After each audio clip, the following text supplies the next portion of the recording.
Shalom, brothers and sisters. I know you can't hear me.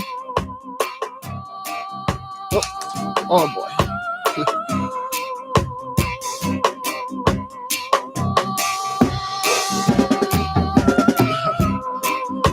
I'm trying to fix this thing.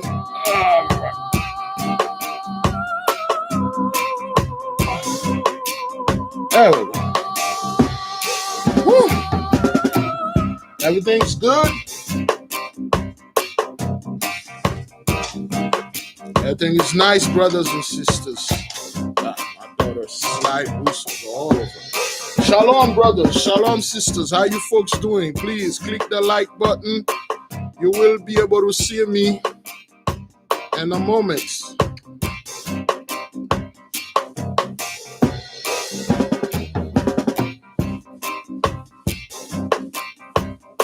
Folks, you'll be able to see me. Everything all right? Yes, sir. Just get some last minutes. Some last minutes preparation.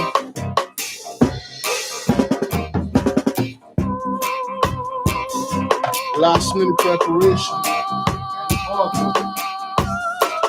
I was supposed to get this thing done like 20 minutes ago. Woo! Give me a one if you can hear me.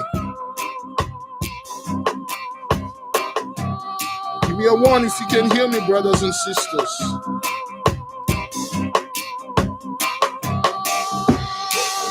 Thank you. Now, we're going to run another test. I will have somebody to call me because I'm testing a new system. So in a moment, I will ask somebody to call me so we can test the system because I don't think last time we did this, you guys could not hear the person over the phone. So this time we're going to try it again. And, yeah, I know. You guys can see me. I'm here. I'm just testing this new camera that we have now. Give me one more minute. And then we should be back in business.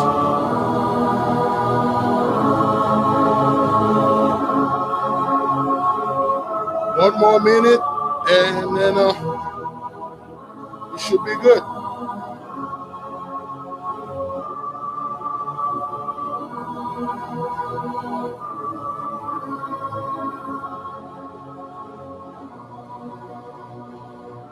All right.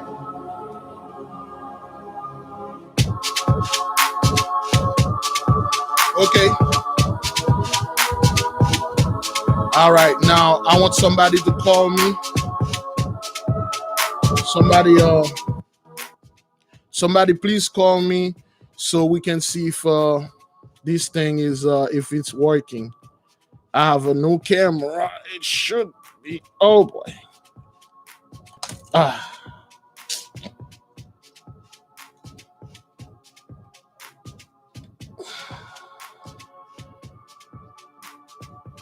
There we go. That's perfect here. All right.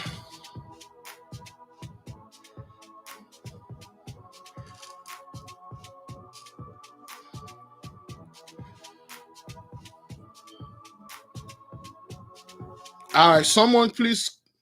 All right. Hello? Oh, you got somebody call. Hello? Yeah, I can hear you. If you can hear the brother, please type 1. Hello, brother. What's going on? Shalom.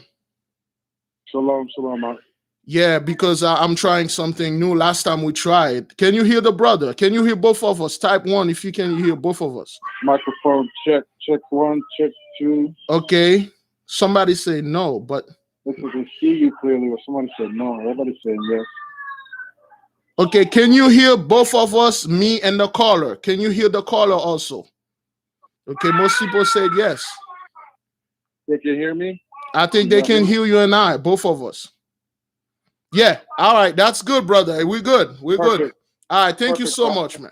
Shalom. You're welcome. All right.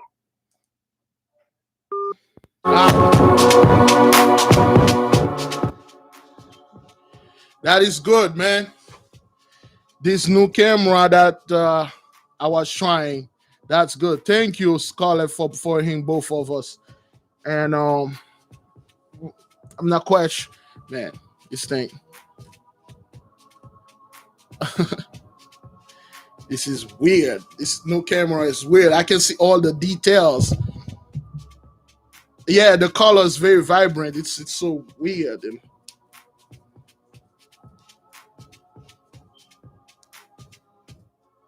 yeah, give me a second, brothers.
Shalom.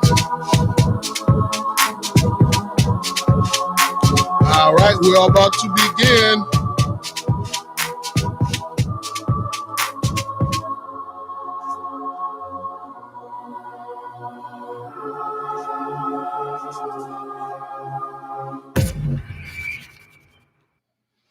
All right. Anybody, if you want this beat, I can send it to you. It's unfinished. I sent it to multiple people before. Please send me an email if you would like it. I haven't released it though, so it's a draft. It's called Blessing and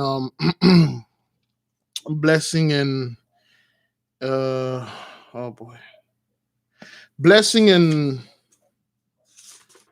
Plaguing and Blessing.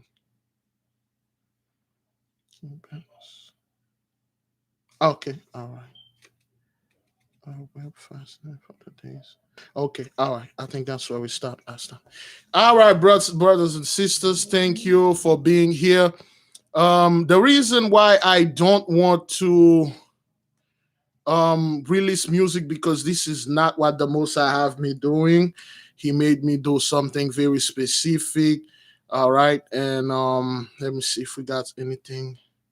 Okay, brother Joe. Oh, yes, sister Jocelyn. Sister Jocelyn Bryant, you sent me something, no subject, no nothing in it. I can't see it.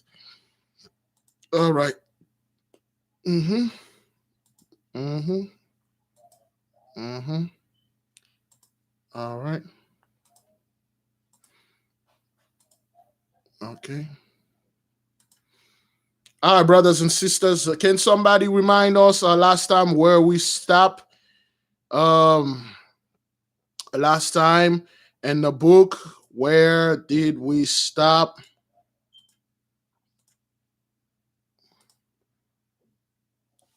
Anybody remember? Anybody remember where we where we stopped? All right, we will All right. Thank you, brother De Jour. Man, that brother always on point. Anyway, King David repented, brothers. Nathan came in. Nathan called him out. Okay. Nathan, the prophet Nathan called him out and he repented. So David repented and now the kid died. The kid, he didn't want the Messiah to take. The kid died. Oh boy. Oof. Oh, give me a second.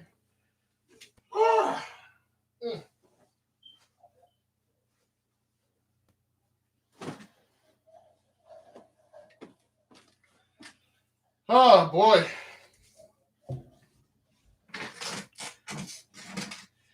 Oh, that's better. So he repented because he didn't want the king. He didn't want. Oh man.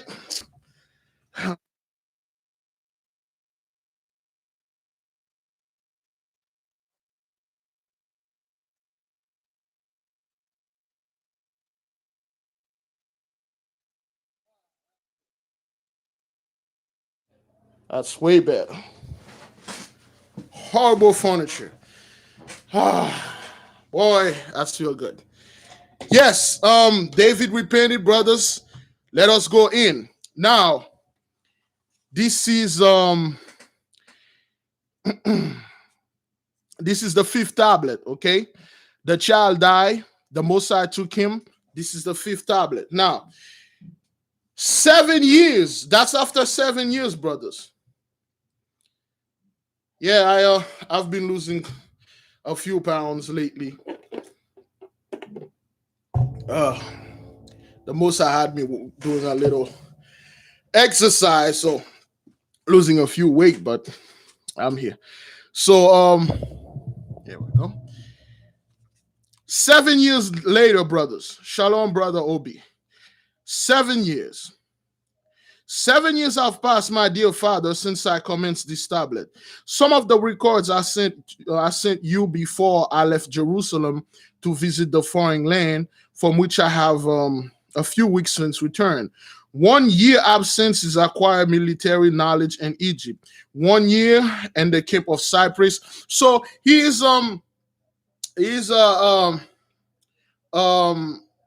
he just telling his father that he was absent. He took from one year from each country. Okay, so now this is where it gets better. I said this on the last podcast. This is where the Messiah is magnificent. Look at this. I found your letters here informing me of the death of the wise and good King Belus. So Belus, the king of Assyria, is dead. Belus is dead, brothers and sisters. He died. He was a good king. He died. Belus died. He was a great ally of our people. But Belus, the king of Assyria, died. And that you, my dear father, had the privilege of being in Assyria and with him at his death. And he never married. And it was generous and noble in him to offer to you, his dearest friend, the throne of Assyria. This is beautiful, man, if you read the whole book. Now, brethren, you got a heathen, the Gentiles, that came in. He was going to Egypt to looking for a princess to marry, Princess Zaila, to marry Belus, the king of Assyria. And then the war the Philistine was fighting with the Israelites, he got caught up in the middle. And then when he got to Egypt, the princess Zaila fell in love with him because of the 1001 question. During this time, the princess was asking 1001 question about Belus, the guy she was supposed to marry. But he spent too much time with the princess. The princess fell in love with him. The princess offered him the kingdom, and he didn't want it. He said he would never betray his friend Belus. Now Belus died. The Messiah make this man the king of Tadmor, because he married Adora, one of our sister. He become the king. The sister was queen, and queen cannot rule without king. Because they really don't want to mess with that pressure. So she married Abbasis. Then now Abbasis came back to Assyria. Belus died. Abbasis become the king of Assyria. That was the Mosai plan all along. You see how the Mosai put stuff, how he does things. That was his plan all along, making Abbasis the king of Assyria. Now Israel has a stronger ally. And as you accepted it upon his insisting thereupon, he didn't even want it. The king insists upon it, okay? Insisting upon it, my elder brother, Jonathan, and the vice regency of Babylon, and my next brother, El David, I cannot refuse to hasten home at your command to be with you and my dear and my dear mother. So now the father said to him, you see what Abbasis did there, brothers? Abbasis has 4 sons. Is that what that is? 3 sons? Let's say 3 sons. He had 3 sons, brothers. He named one, no, wait. He named one Adad. He named the second one El David. He named the other one Jonathan, as Jonathan and David. This is beautiful. Now you see how,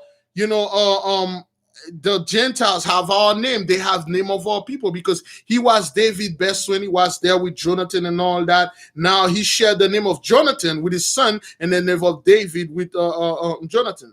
So El David, El mean God. I forgot what David mean. Somebody put the name of of David. You got these Gentiles, brothers, these heathens. He brothers, let me spoil this for you. At the end of the book, did you know this guy, he built a temple for the Most High first than David and Solomon did? He built the Most High temple in honor of the Most High before David and Solomon. Because David was buying stuff, storing stuff. He could not build the temple because he was a man of war. He had too much blood in his hand, because of what he did to, Uriah. So now the stuff stayed for Solomon. Great changes have taken place in this kingdom during my absence. The king, soon after I left Jerusalem, went in person and ended the war in Syria, Ammon, by taking the city Rabbah, before which Uriah fell. And as the Lord of the king thereof has threaded his ambassadors, who person of all nations should hold sacred. So basically, he inflict upon them the severest punishment in order to show all the barbaric nation how people who insult the representative of the king how to be treated, okay? He now devoted his time to the collection of gold. This is what David was doing, okay? He now devoted his time for the collection of gold, silver, precious stones, and cedar and brass and fragment of beautiful woods in order to build the long-desired temple to God, if God would now permit it.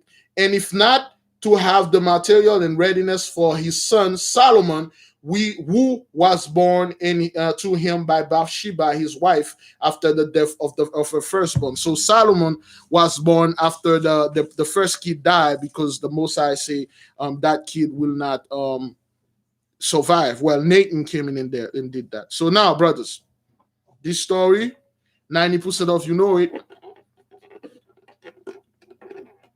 but we will tell it.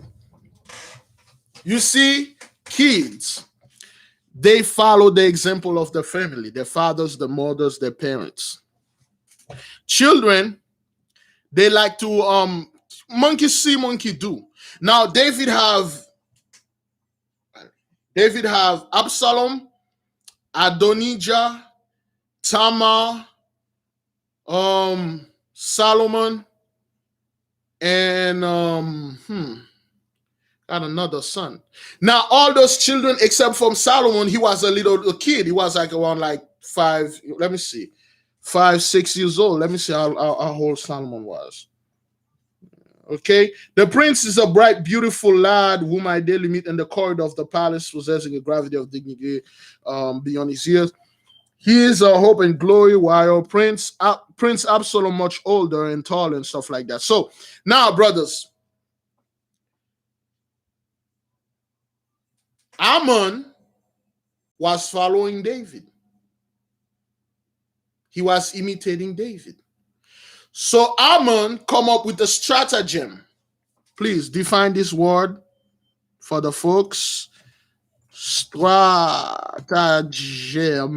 Is that what that is? Stratagem. He come up with a plan.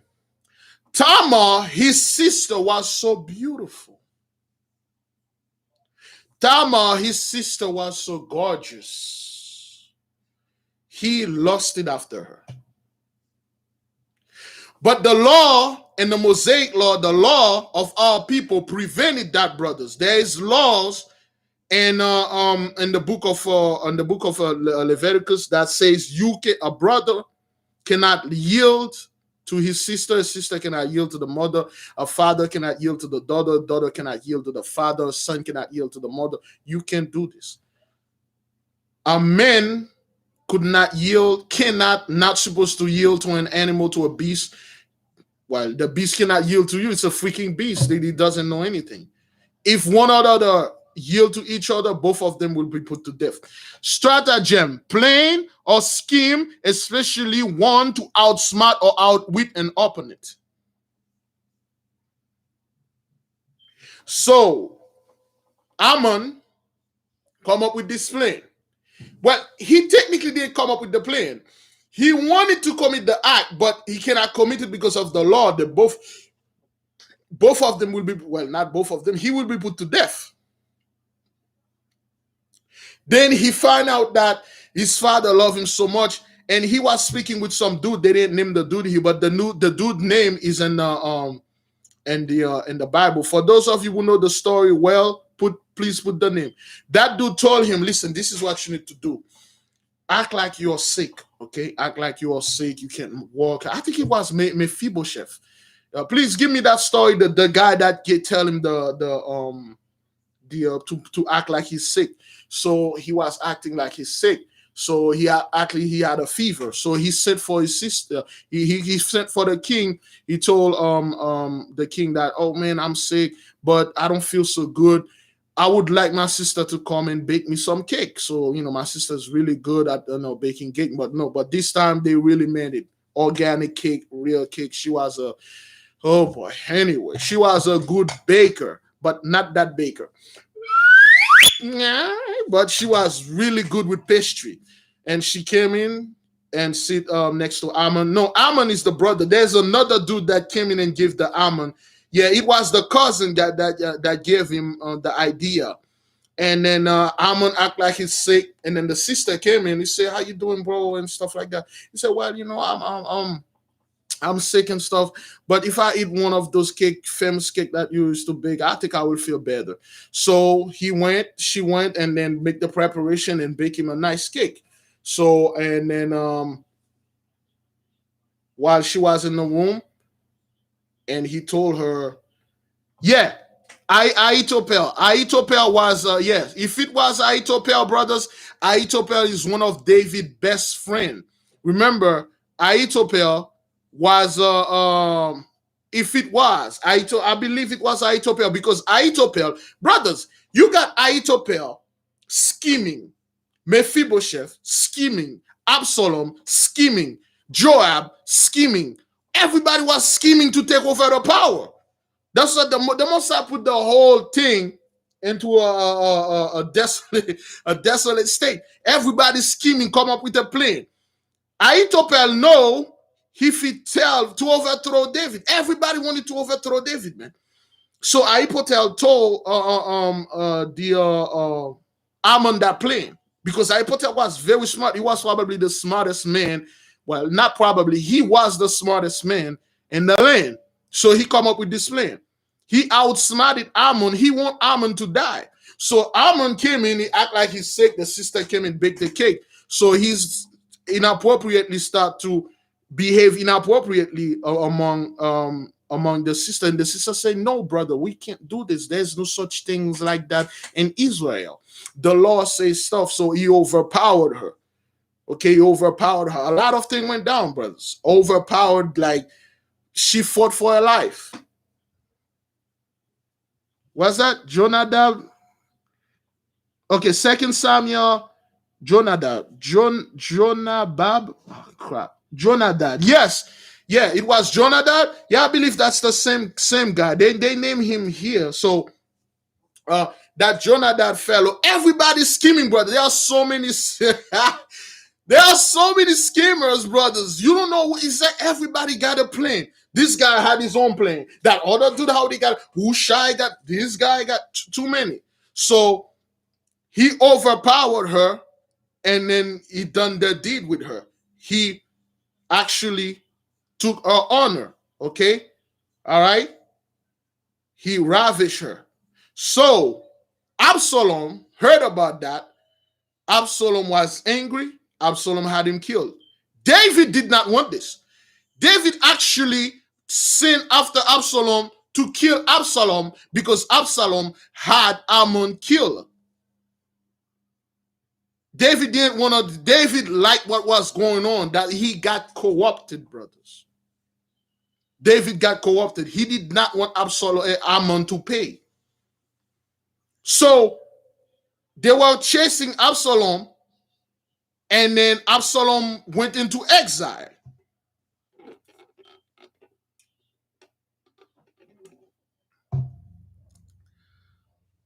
Absalom went to exile, brothers. And then David did not want to, technically not killing Absalom, but he like, yo, I will never forgive you and stuff and things like that. David did not want to defend the honor of her daughter. He's like, yeah, well, whatever, it happened. I mean, the other people did it. The heathens do. This is technically you kids or your mothers are all a bunch of heathens and a bunch of Gentiles and stuff. So what's up with that? You know, I mean, she didn't die. Brothers, all those things happen because of the way David was behaving. All those things happen because of the way Saul treated David. All those things happen because of the way Samuel chose David. All those things happen because of our people murmur, complain so much they come upon the loin of the Most High. The sin follow all the way to David, to his children, and then it's going to follow all the way to YAHAWAH, because YAHAWAH come from the loin of David. Follow all generational curse till now. The curse is still on us until the Most High break it. Follow. So David was like, well, you know, your mothers and the people do this. It's nothing. You know, I don't know why she did stuff. So Absalom went into hiding. He spent couple years in hiding. So, but Absalom playing, that was all, brothers. There's so many. The story is so mixed. It's just like, it's so complicated. Now, somebody wanted Absalom out of the picture. Now, Absalom is out of the picture. Absalom can't scheme anymore because Absalom was that dude that came in and then tell people like, hey, man, if you need your cause to be resolved positively, you better speak to me. If you want to be found not guilty, you better speak to me. David knew what he was doing, but David didn't care. David didn't care, brothers. David knew Absalom was out there scheming and stuff. He didn't care. So now Absalom is in exile. They're about to judge him. Now he said for Joab. And then he's like, Joab, man, I can't stay out there. There's too many things. I gotta be next to my father so I can rule the kingdom. Because technically it was Absalom who was ruling the kingdom. He had different stuff. He was making money under the table. David knew about it. He never reprimanded him. He never did anything. Brothers, a lot of you out there like that, you got one sibling, that one brother, that one sister that can do whatever the hell they please. Your mom, your dad never said anything. In fact, they protect that fellow. One of you here has a sibling. They can do pretty much whatever the hell they want to do. Nobody can tell them nothing. And if you yourself say something against them, you get punished for saying something like that. A sister, a brother, a cousin. They always been protected. That's what David was doing. So now Absalom is in exile. He's scheming. He's like, yo, I gotta do something to take the power back. Man, my nose keeps itching. It's dry. Give me a second. Ugh. Oops. Yeah. When I use that freaking stuff, it's like itching my nose. Give me a second. Oh man. That's better. Woo. Yeah. Some of you know siblings like this. Your parents, everything that person does is golden. Everything your sister, your brother does, your cousin, whoever did this, they never won. They are that favorite child. David didn't want to do anything to his children. Whatever his children does, they were good. He even started a war, brothers. He got Uriah killed on the behalf of Absalom because Absalom insulted the other king. Now, Absalom is scheming. He's coming with a plan to take over the power. Aitophel wants to take over the power too because Aitophel was ruling before Absalom. When they look, brothers, a rich man never really want to do what rich man does. A rich man, like the CEO, they really don't want to do anything at work. They just want to party, golfing, go to place. They want somebody to be there and taking care of things. When something is very, very serious come up, okay, they'll be there. But they just want to enjoy the time. So Aitophel was David counselor, okay? Nathan was David counselor, but Nathan was in Ramah at the school of the prophet. He came in once in a while. So Aitophel was the one who was ruling in the shadow. He was using David as a puppet. David did not care. He had everything. Now Absalom kind of like he become the cupbearer. He fired the cupbearer, brothers. He become David's butler. And then now Aitophel can do anything. So Aitophel, okay, come up with another plan to have Absalom killed. Absalom came in to Giga with a plan to get David, his father, killed. Mephibosheth, Jonathan's son, come up with a plan to have everybody killed because technically this kingdom belonged to his father, Jonathan. Jonathan is dead. The kingdom is his. So many scheming, brothers. Now, Absalom called Joab. He sent for Joab first. He sent a messenger to Joab because Joab was his how they say this again, was his he was his ally, but Joab was really attached to him because he was evil. Joab liked that. And then he sent for Joab. Now, Joab was 60 years old, brothers. He 60, 62, 63 years old man. And Joab was like, yo, man, Joab was always on the side of power. Wherever the power is at, brother, that's where Joab at. So Joab was in the midst of the power because the power was the hand of David. Absalom was exiled. So he told the messenger, he didn't even tell the messenger nothing. He just ignored him. So the messenger come back to Absalom. They say, well, we came to Joab. Joab didn't want to do anything and stuff like that. He said, oh, that's what that is. And he sent a couple of goons. He said, go to Joab's house, burn his garden, break things and stuff like that. That will get his attention. And then the goons come to Joab's house, brothers and sisters. They get into the lawn. They messed up the garden. They burned the whole garden. They break stuff and they sent the message. They said, Absalom wants to talk to you. And then Joab was like, whatever, man, fine. So Joab come over there. Joab was pretty much pissed off. You know how Joab, he's was that straight. You know, he's old though. Joab in his 60s, but, you know, he calmed down because he got a plane too.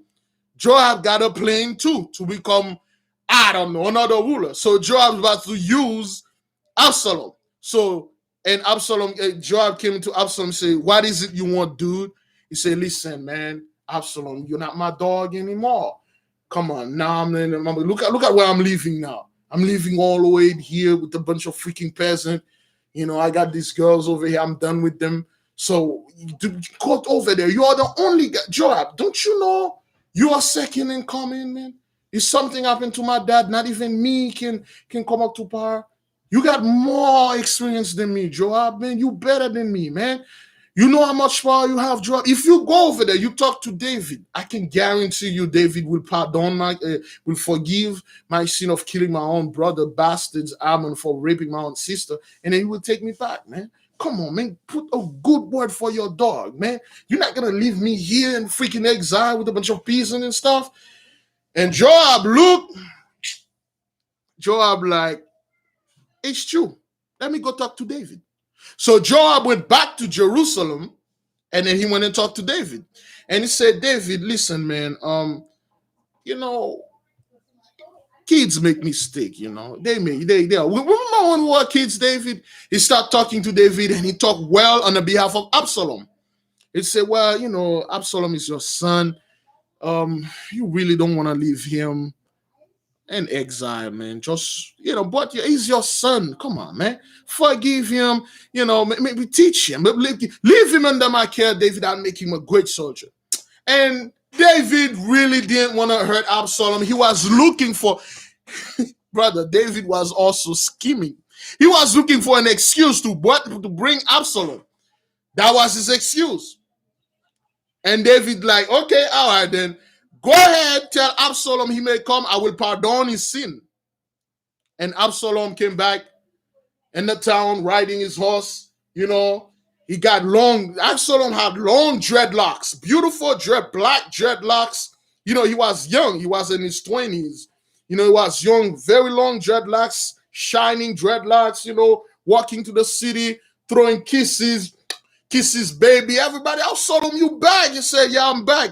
Every scumbag, schemers, thieves, scallywags, and pimps out there know Absalom is in town. Now they can go ahead and ask for a favor. That's where the whole favor thing come from when those mafia movies, you owe me a favor. I'm going to make an offer you can refuse. Those are Absalom bull. Now, everybody know Absalom is in town. Majority of our people, brothers, they were scumbag. And they like when the scumbag is in power. So now everybody's running. Everybody's running towards Absalom. They're like, Absalom, man, you great and stuff. So Absalom become at the side of David. Then David forgive him and stuff like that. And then he came in the house again. And then the scheming started again. The scheming started. David, take this wife, take that other wife. He ignore the Most High, brothers. The Most High is not in the picture at all. Okay? So, from that hour was born in a natural conspiracy which was driven the king from his throne. Okay, so all right. Now listen to this.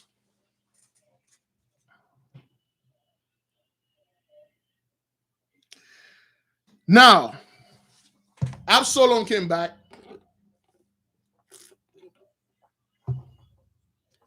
Aitophel saw Absalom as an obstacle.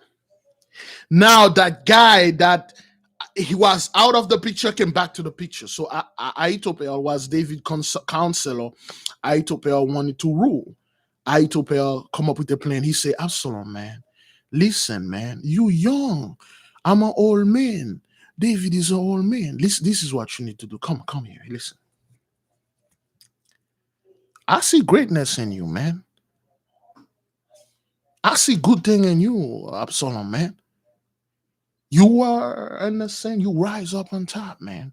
You got skills, kid. Listen to me. This is what you need. Or do you want to be king? To me, you're already king, man. This is what you need to do, man. You gotta go out there and win the people. David lost the people. Win it back. Go out there, meet with them, meet them in person. They like that. He talked Absalom. So everything he told Absalom was true. But Absalom was young. So Absalom liked that. Absalom went out, brothers and sisters, start mouthing David behind David's back. And then he amassing army. He's getting people, rallying the people on the behalf of him. Okay, he will meet them. Some of them he won them by beauty, by his good look. Some of them he won them by money. Some of them he won them by things that he tell them, hey man, if you made me king, this is what I'm gonna do to you, man. You've been riding a horse, I'm gonna give you a fine ass, man. Horses back then was expensive. So the people now are rallying on the behalf of Absalom. Again, Absalom say, hey man, I'm going to make Israel and Judah the best kingdom ever. If you want a wife of the Hamites, you get your wife, man. He was telling the people, he was telling the bad batches, he's going to mess up everything, and then the people start getting. So now when the word reached David, they told David, yo, your son Absalom is out there rallying people against you.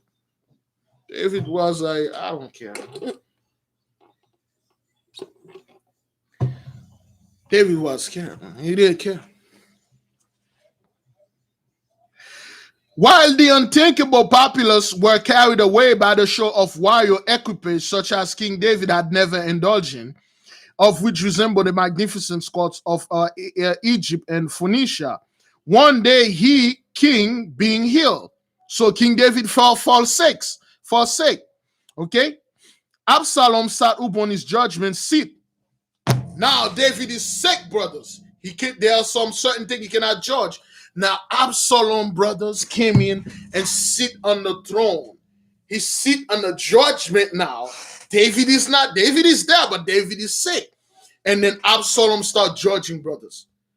Now everybody that was begging, everybody that give everything, stuff like that, they run to, they're like, hey man, Absalom he got the judgment, sis, let's go. So he decide all cases so agreeable that when the people applaud, he could not refrain from saying, as he left that hall, they were crowded near him to behold him. Oh, that I were made judge in the land, that every man which have any suit or cause might come unto me, and I will do him justice.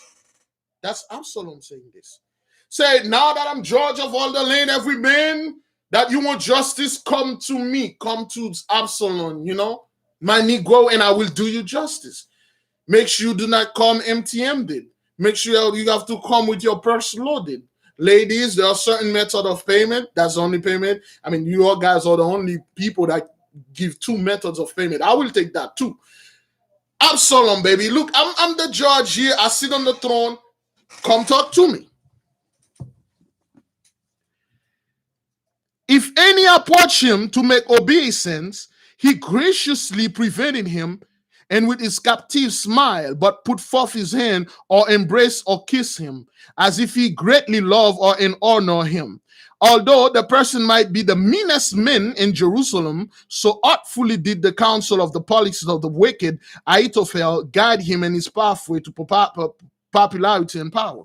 So what he was doing, brothers, he was like, when somebody came in and, oh, my kid, my prince Absalom, that person tried to bow, he get up from his seat, and then he kept that person, he give him a hug, he said, man, don't worry about this, man, you're my dog. Just tell your friend how good I was to you, and then tell them, vote for me. This next election, vote for me. So he become the friend of the people, he buying them over, he's buying them. And a lot of people start liking that guy. And they think Absalom was his friend. Some of you know of freaking so-called billionaire dudes that act like he was one of the working class men. He got evicted out of the White House. Please keep your little silly little email talking about like, why are you diving into politics? Hey man, go eat a hot steaming pile of cake. The indulgent king took no notice of this. Okay? The indulgent king took no notice of this and believed the sought only the honor and glory of his reign. He let him cunningly and flattering words alienated the hearts of Israel from their lawful allegiance. Some he won by his beauty and gallant bearing, some by his courtesy and civility, Others he carried with him by magnificent promises, and others by his boast of what noble acts, the glory and the empire that he can do. Yeah. That's brothers, those people you see being president, like they pull everything from our books. I will make America great again. All of you scum backwarded white trash fools, I'm gonna make you on top again because, well, obviously now you're at the bottom. Look, I was where you were guys were. Come vote for me. Spread the word. Wear my hat and wear my Absalom hat, my Absalom helmet. That's what they had back then. It's just a bunch of douche things he was doing. Now, brothers, there's a problem. The power tipped over. All of it. Well, not all of it. 90% tipped over to Absalom. At least his conspiracy being matured and confident that he had enough of the people with him, the treacherous prince presented himself in the sick chamber of his father, where Queen Bathsheba sat by him, and his son Solomon, a prince in his 8th or 9th year. So Solomon was 8 or 9 years old. Okay, was waving above his head a fan of gorgeous Indian feather. So David was sick, and David lied down. So Absalom coming into the chamber of David. During the whole time in which he was secretly plotting to dismember his father's United Kingdom. United Kingdoms. All right. The United Kingdoms. All right. Yeah. They sell themselves right here. He had not ceased daily to appear before him and outwardly manifest the conduct of a dutiful son. So what he was doing, brothers, even though he was scheming on the behalf of David, he never missed a day. He always come to Daddy David, Papa, how you doing? Kiss David and stuff. Mother, hey, Solomon, man, you're gonna be a great king. You're gonna be king one day and stuff. He always came there, keep the people going, and then in his back, he's scheming and planning. So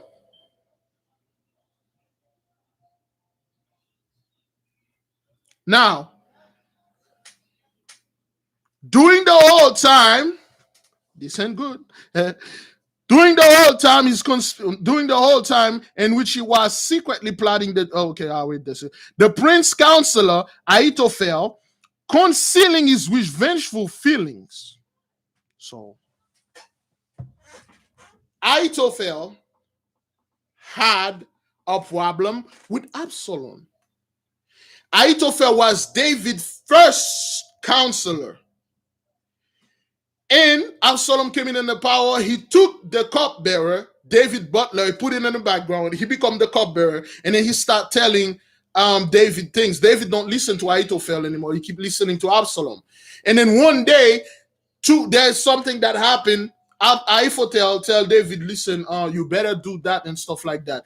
Absalom came and said, no, father, don't do this, do the other. And then when David listened to Absalom, what Absalom tell David to do turned out to be magnificently good for David. Then Absalom had this on his heart. That's why he was setting him up. Aitophel has this in his heart. He was setting up Absalom to Absalom to fall. So Aitophel came and say, Absalom, man, you see what I'm telling you now? You got the whole people on your back. Man, listen, man. Pull the last string, man. Pull the last string. You're good. My warrior and beloved father and honored king, and said Solomon after kneeling and kisses his hand, I pray thee, let me go and pray my vow which I have vowed unto the Lord in Hebron, where I was born and where Abraham and our fathers sacrificed. For while I was in Syria in exile, I vow a vow, saying, if the Lord shall bring me again to Jerusalem, then I will serve, and I'll serve the Lord in Hebron. The king gratified and stuff. So he came in he told David, Father, let me go to Hebron so I can fulfill a vow that I promised the Lord. That's when he was going to pull the last string. So David like, okay, go fulfill your vow. And this is what he did when he got to Hebron. The same day, Absalom left Jerusalem at the head of 200 chief men of the city and the king's office, who suspect no wrong, suppose he was no return upon sacrificing the Lord. Abiathar also went with him. So Abiathar the high priest didn't know any of that. So Abiathar went with him. Abiathar the high priest also went with him. After sacrificing, he took possession of the gates and the fortress and the ancient palace of Saul, and where once dwelt his father King David. So the thing started. He took possession of the palace. He took possession, and then he got his men. Here he raised a standard of rebellion, for hundreds of flocked to him, sent for Aitophel to drain him, and dispatched messenger throughout all the tribes of Israel, calling upon the people, saying, as soon as ye hear the trumpet blowing from citadel to citadel, know that Absalom reign in Hebron, and let every man say, long live the king of Israel, long live Absalom. That was his plan all along. And everybody know, the moment you take over the religious belief of the people, you take over if you can be that God, if you can take over that God, oof. Oh man, if you can take over the God, oh, this is bad. Oh man, drop some water in there. There we go. That's better. He went to Hebron, where the Ark of the Covenant was, and then he started a rebellion. And he got everybody rally behind and said that as soon as he sent message on all the Israel and all Judah, he said, if you hear the trumpet, everybody now start proclaiming Absalom is the king. He was anointed in Hebron, where the Ark of the Covenant there, Abiathar was there, and stuff like that.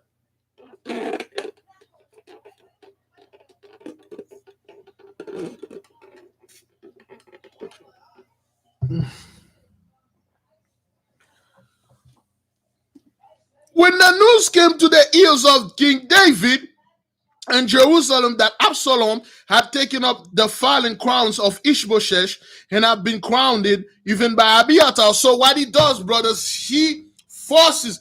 That was his plan all along. He said, Abiathar, I'm about, when he said, like, I have something to vow in Hebron. So, the high priest got to be there, so the high priest will perform the sacrifice. Then he threatened Abiathar, so Abiathar made him king. Abiathar told him straight, he said, listen, man, you don't know what you're doing. The Lord did choose you. You cannot. He said, I don't want to be king I want to be king of Israel. David is the king of Judah. He's the king of the southern kingdom. I'm the king of the northern kingdom. So what's up? So Abiathar anointed him as king because that's what he wanted. Abiathar told him, the father gonna get you. He said, I don't give a They put crown in his head. He become king. Civil war, brothers.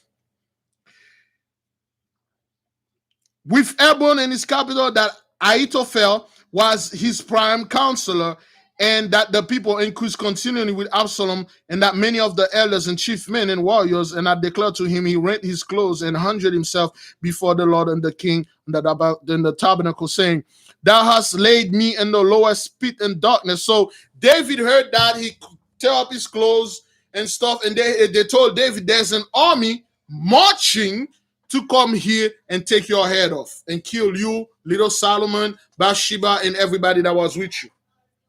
And David knew exactly what that meant. David tear up his clothes. He nearly said, Father, you brought me to the lowest pit of darkness. Back then, again, that's what they used to call hell. To the lowest pit of darkness. I'm sorry, I repeat. He tear up all his clothes. He throw all the stuff and stuff. So now, Absalom is marching with the army brothers. They're about to get David.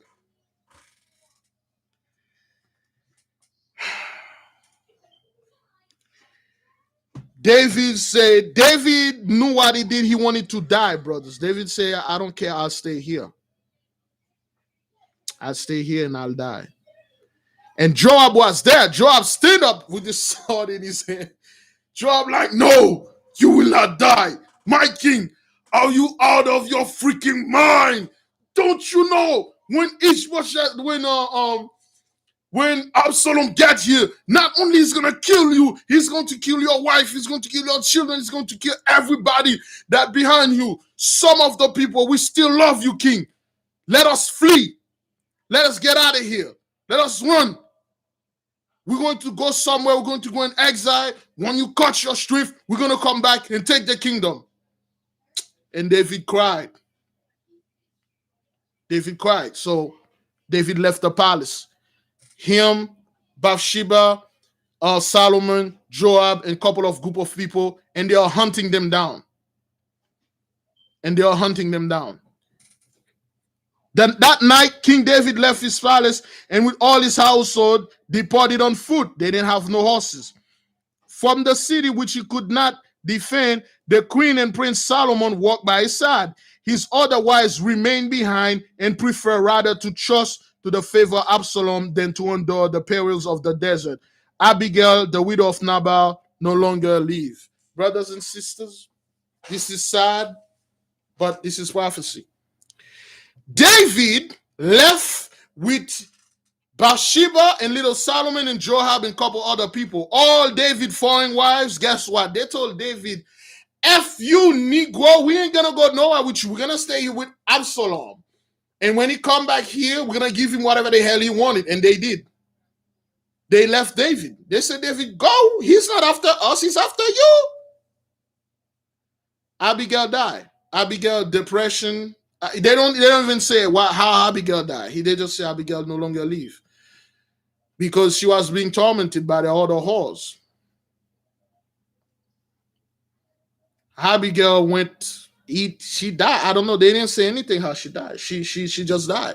Because she died young though. You know, she died in her 40s. She was dealing with a lot of stress, a lot of other women calling her names and all that.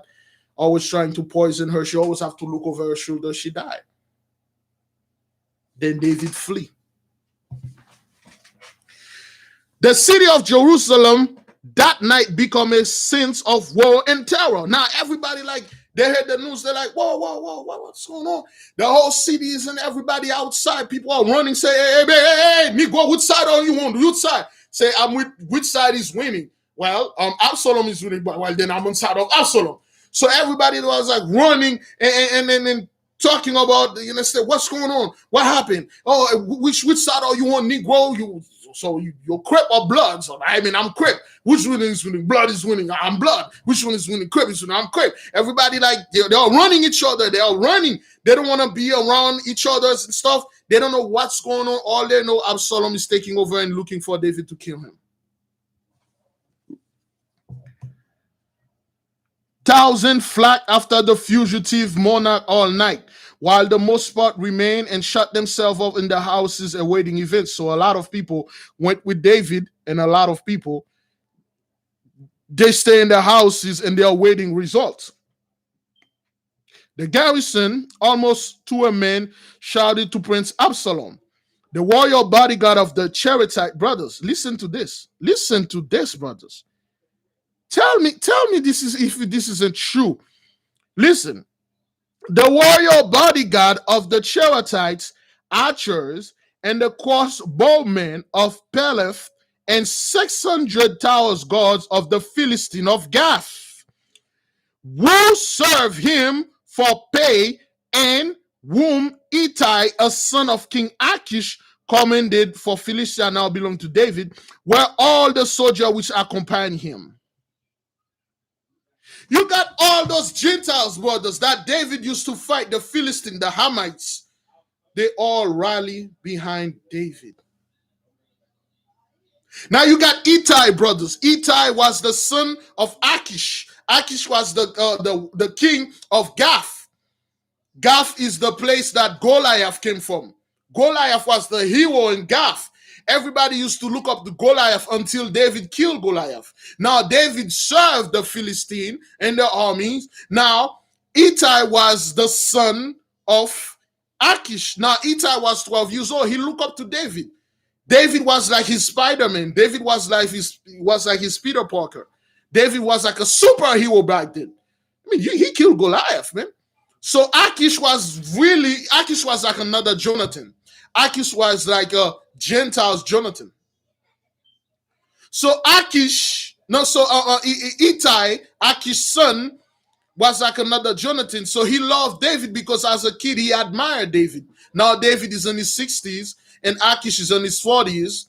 Okay, so he looked up to David and he said, King David, don't worry, I will protect you. And then he commanded all his men to protect David. And David looked upon this eye. David's like, wow, my very own son is after to kill me. My countrymen is after to kill me. My own people is after to kill me. But yet you heathens, you Gentiles that I went on war against you are there to protect me, man. David cried, and David said, I can't believe this, man. And then they said, don't worry, David will protect you. And then they took David, they flee. While they were fleeing, brothers, in the middle of the world, they met Hushai. Hushai was one of David's main men, homeboys. That was Hushai, Aitophel, and Uriah, three of David's good men.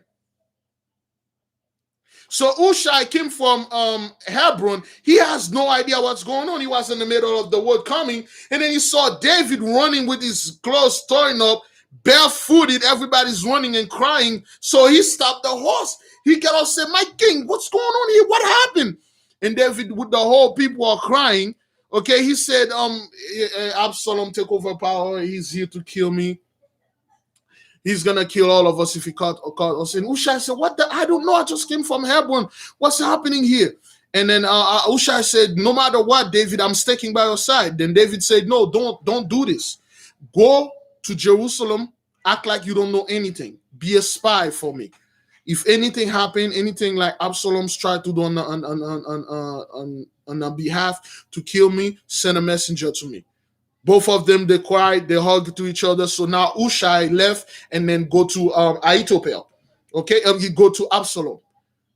Now, brothers, when they were going, and then they met Ziba. Anybody remember who Ziba was?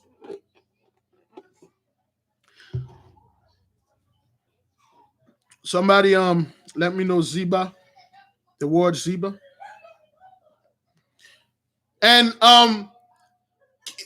while you guys are try to remember who Ziba was, when David was going and Absalom was so afraid of Absalom was so afraid of Abiathar, he did not want to hurt the men of I'll tell you who Ziba if you don't know. Absalom was so afraid of the high priest. He's like, yo, don't touch this dude. He's the man of the Most High. And you know what? Take that freaking Ark of the Covenant, send it with David. Let David go with him. So they took the Ark of the Covenant, they brought it to David, and David looked at the Ark and said, no, I can't take the Ark. I can't. This is the judgment of the Lord. Let the Most High work his stuff. I cannot bring the Most High with me. Put it back where it belongs. When the Most High, if the Most High looked favor on me, he had favor on me, he would put me back on power. But for now on, everything is on the end of the Most High. So he left, and then they brought the ark back. Now, Ziba, brothers, Ziba was the Canaanite servant of Jonathan. He was the one who saved Mephibosheth, Saul, Mephibosheth, Jonathan's son. You know, Jonathan's son got crippled when they heard the news that their father died. He dropped Mephibosheth to his feet. Both of his legs break. Now, Mephibosheth cannot walk straight. He cannot. He got crippled. He got lame upon his feet. So Ziba was the guy who took care of Mephibosheth. Okay. Now, when Mephibosheth came in, Mephibosheth told David he was the son of Jonathan. So now Ziba was the one who taking care of Mephibosheth, was the caretaker of Mephibosheth. Okay. Now he met Ziba, another heathens. Ziba heard the news. He brought David asses loaded with food. He brought a whole company of people and all that, wine and stuff. He said, David, I know you're going to be hungry. He goes again. There he goes again. There he goes again. All the people that are not my people, brothers, they are heathens and Gentiles. They are the one that came to my rescue. Only a few of my people left with me. Everybody allied with my son, and they tried to kill me. And then David asked Ziba, I said, man, where's Mephibosheth? He said, Mephibosheth stay home. And he said he's very happy for you because you getting removed from power. And soon enough, he will come to plan to kill Absalom because the power truly belonged to him, to his father Jonathan. And he will take the power, the throne over. And David was pissed off. David said, God damn, that Negro sit in the same chair at the same table as me. I feed that Negro. I give him meat, I give him drink. So this is how you want to pay me? You know what? Lord, if you do me favor again, you put me back in power, I'm going to take all that Mephibosheth have and I'm going to give it all of it unto you, Ziba. All Saul's estates, I'm going to give it unto you. But all the Saul estate was already in the hand of Ziba, but Ziba didn't have the ownership to it. Now, David made a promise to say that he will make all Mephibosheth estates unto Ziba. So he make a solemn promise to the Most High. He will give it to Ziba. Now, they are moving. They went and hide on a part of the country where David posed no threat.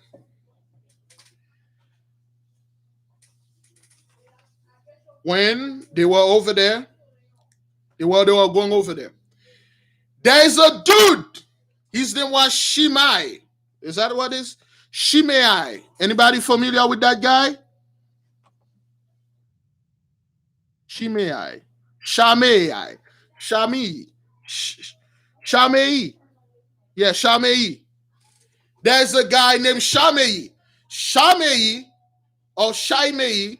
Shimei was Saul's kinsman. He was one of the Saul's relatives. He saw David and the group were walking barefooted, all his clothes is tore up. Yeah.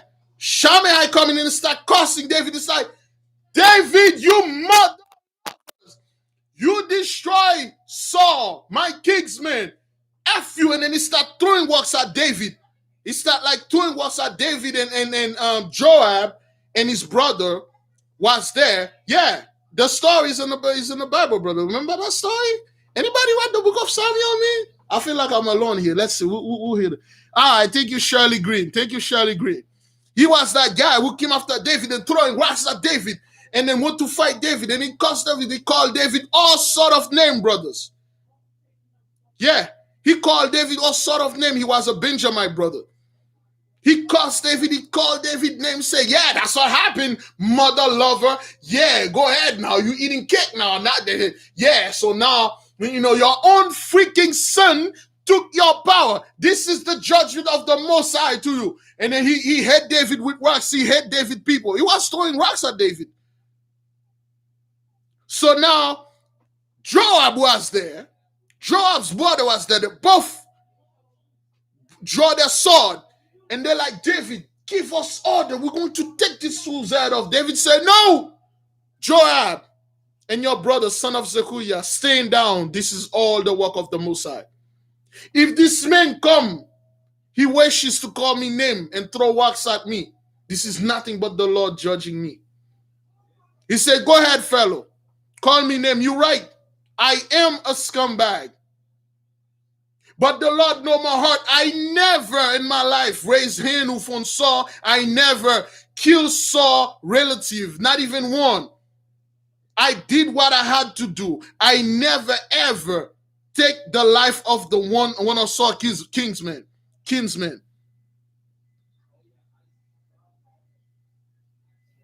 So Shimei start cussing. He said, you lie, mother lover. You are a bloody man. Belial. He called David the son of Belial. You people, that's a big name, brothers, if you don't know what that means. He called David like, you say, you son of Belial.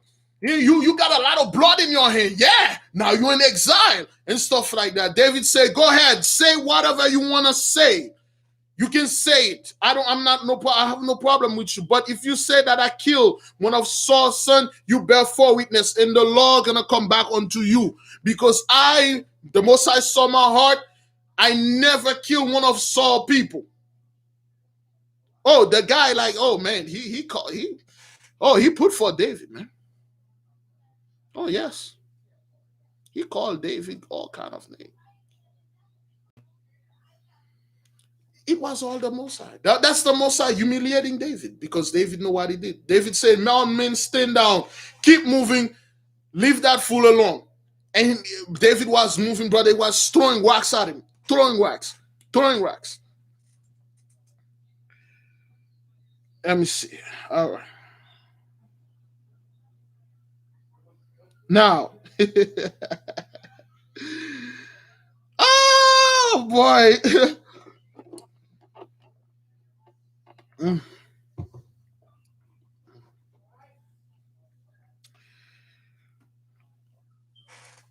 Aitophel, brothers. Aitophel came and he said, see, Absalom, man, see what I was telling you, dude. You see, this is what I love about you younglings, man. You guys are listening to the old school. See, now, you're king now. The whole people love you and stuff and things like that. But listen, who's this guy over there? Now, Ushai came back. So Ushai was very smart.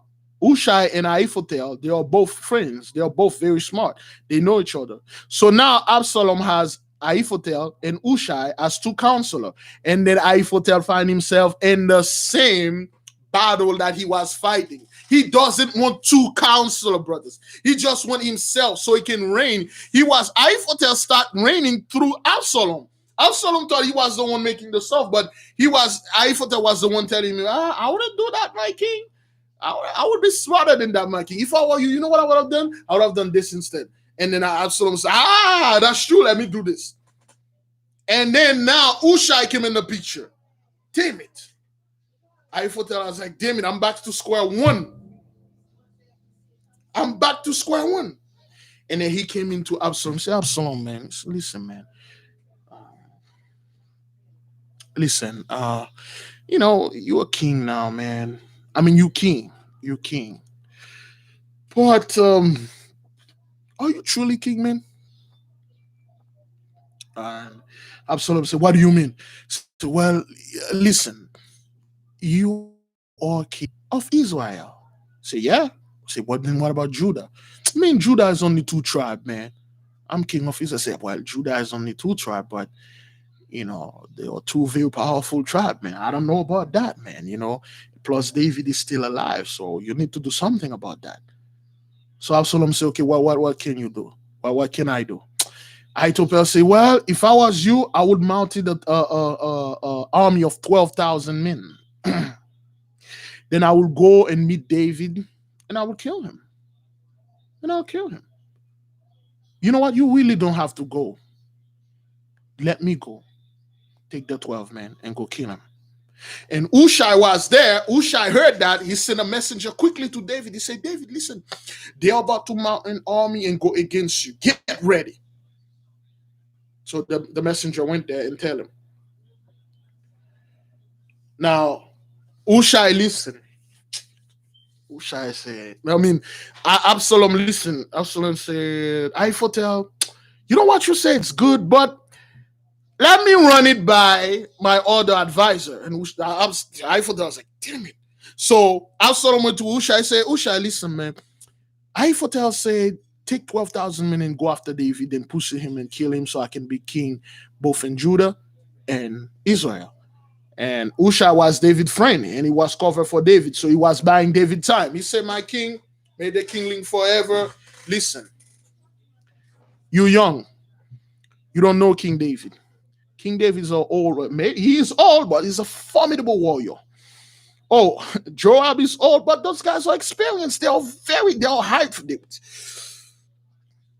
Those guys, they are hard fighter. They fight like lion. Those are lying like men. Joab and his brother lying like men. David lying like men. If you take 12,000 men, you go fight those guys, my king, with all due respect, you will lose. Because David is not that Your father, let me tell you what your father used to do. He destroyed a whole army by himself. He was the Most High, both left and right hand. He killed a lot of people. He won all his battle, even fought the Philistine. So Absalom started getting scared. He's like, well, you know what, man?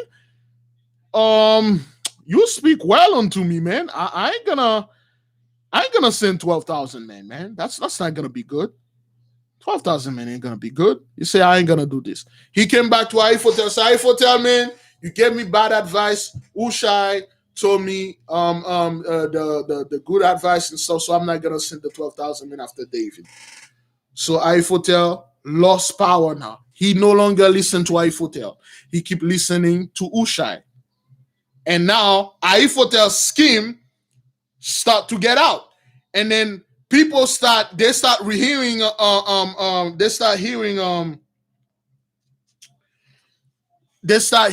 the conspiracy, like Aitophel tried to get Absalom killed so he could take the power. And then he tried to get David killed. So now Aitophel got two things on him. He was the one who wanted to mount 12,000 men to kill David. And then the dude came to Aitophel say, Aitophel, there's a guy, he went a messenger. He went to David, man. He said that he's going to send the message that you round up 12,000 men to kill him. And Aitophel was like, shit.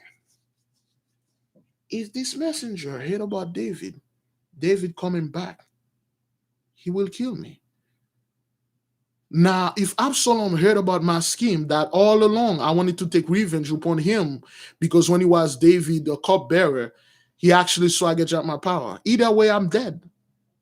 So I felt like, holy shit, I don't know what to do. I don't know what to do. What should I done? Oh God. He run. He go hide home. And then he was piling his stuff. He went crazy. He what's going on? What should I do? What should I do? If message reach David gonna come back for him. Message reach Absalom gonna come back for him. He barricaded his house. Brothers, in one night, Aitophel went crazy. He pushed the couch in the middle of his door. He took the curtain, push it over the portal, tie it up, wrap it around his neck, tied it up, jump.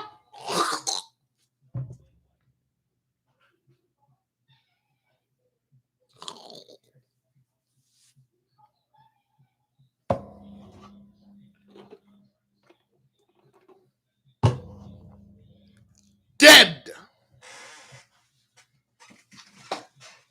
This is all of the Mosai.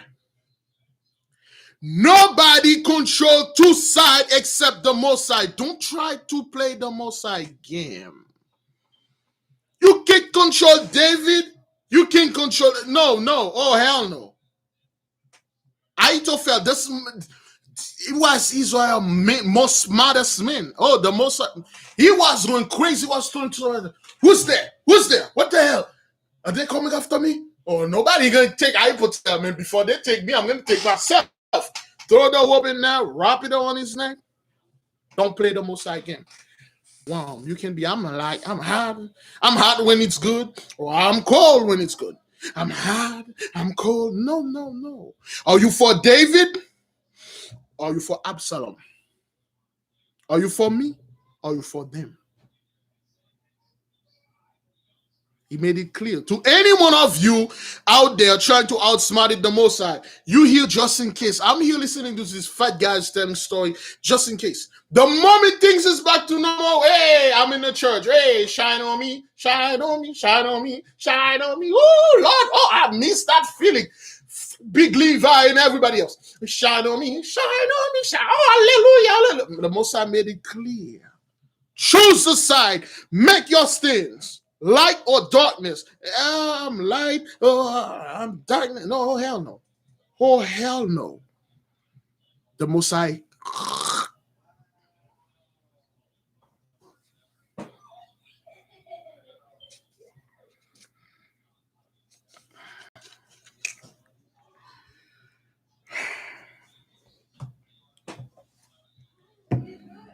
Now, brothers, The news reached Absalom.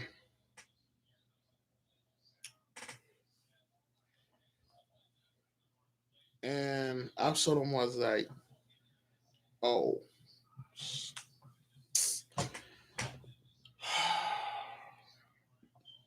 What happened? Well, Aitophel was scheming on the behalf of you. Aitophel was scheming because he wanted you to die so he could take the power.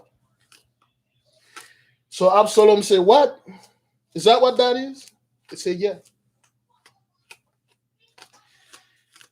And he was scheming, going after David also.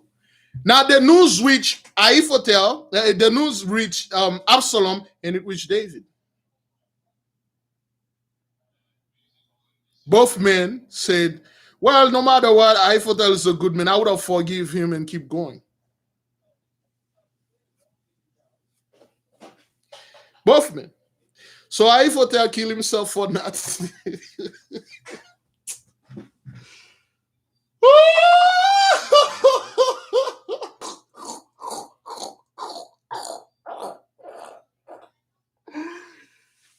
That fool died for nothing. He died because of his fear. They would have just forgive him and stuff. Yeah.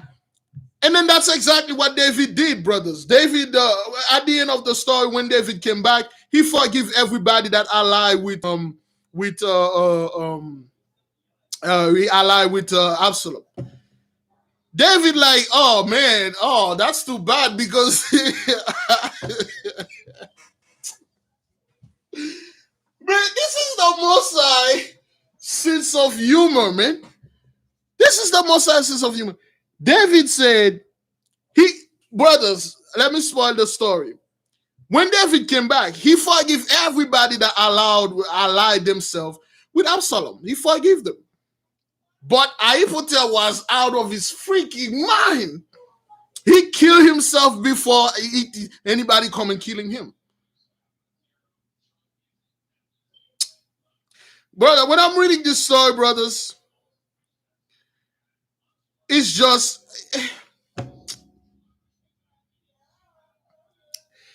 the Most High, man. The Most High is grand. So now, Absalom see opportunity. The opportunity that Absalom saw, he has no advisor. David is in hiding, so he mounted an army. He mounted an army, brothers. He's going to go after David. Now you got this kid, he's in his 20s. He's going to go against David. Joab is 70 years old. Joab is 70. He's 70 years old. Joab is an old man. But don't let that age fool you, man. Joab can fight. Ushai, David, they are old men. They are a bunch of old dudes, senior citizens. But those guys were strong. They were tall. They were fit. Age was just a number to them. And now Absalom out in an army. And then they are marching against to kill David. And David mounting an army. They're about to go to war. Father and son. I'm going to make this very short for you, brothers. And then give me a second. Both armies marching. And David running to the front of the army. Joab said, no, my king, no, don't do this. Don't go into battle in front of you. Wait in the city. If we are defeated, you can mount up another army and go fight. If you die, the plan is messed up, because that's what Absalom wants. Absalom wants to kill you. He doesn't want to kill me. He doesn't want to kill the army. He wants to kill you. so he can be king. As long as you stay in the city, you're good. Let the army go forward. And David said, you know what? What you said is a good counsel. But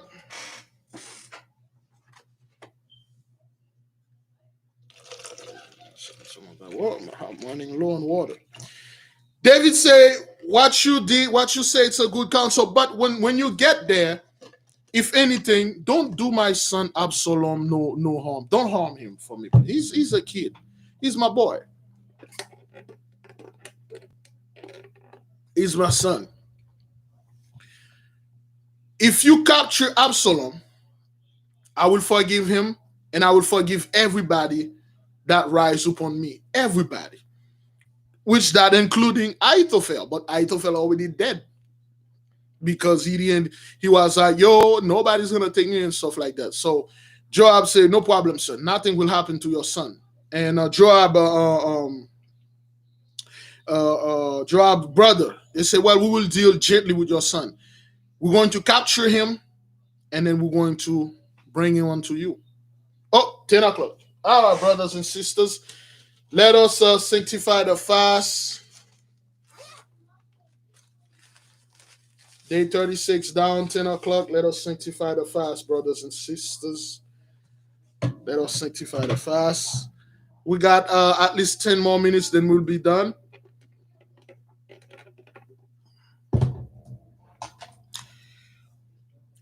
Today is day 36.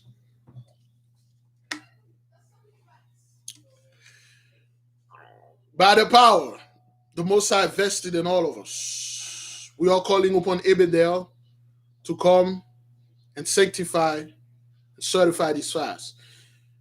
May the beloved Father, the Heavenly Father, look upon this fast with respect.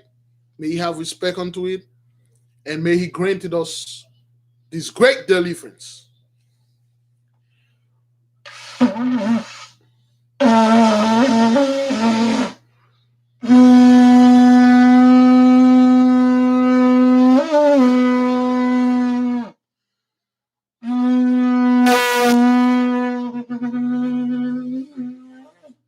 All right. The fast is sanctified, brothers and sisters. 1, 2, 3. All praises to the Most High. 36, brothers. 4 more days. Yes, sir. 4 more days to go. Remember, brothers, you need to get the last prayer, the prayer of Azariah, so we can have it. Once again, thank you to the sister that sent that. The prayer of Azariah, brothers, so we can have that, okay, and we can move forward. Let me check the email, brothers. So far, no emails yet. Let me see. Okay, no emails, and we really don't have anything to show except for the old books. I put all of them in the shelves, and like I said, brothers, after the 40 days, you may not be able to see me. I'll be spending at least 2 weeks without doing the podcast. I will be studying and do certain things, certain books I need to study for the Most High, and if the knowledge, the Most High says, study this book, bring the knowledge in due times.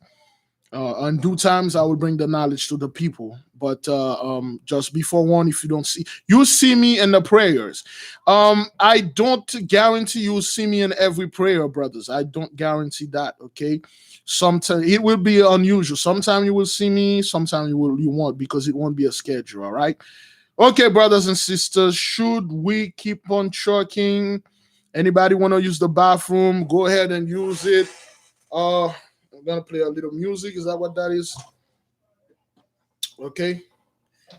Let's take a little music. The sun is down all around, brothers. It is good. Okay.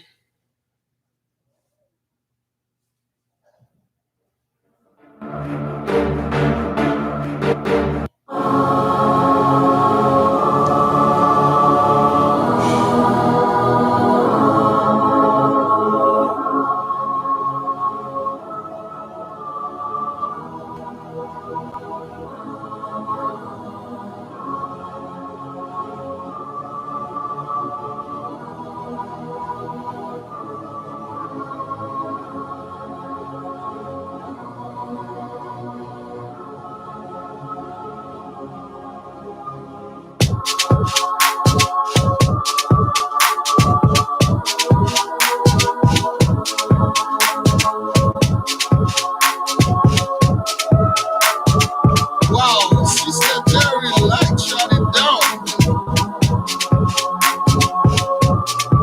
Sister, like that beat.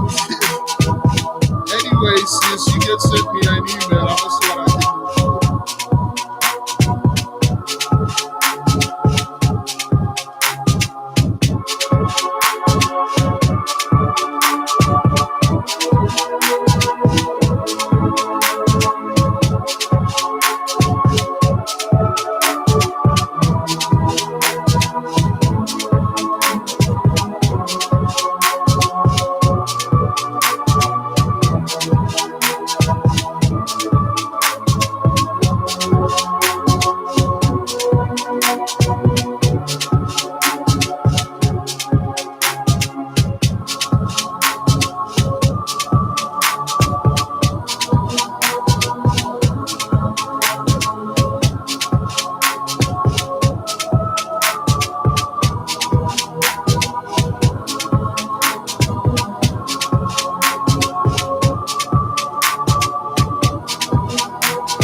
All right, brothers, let us finish this.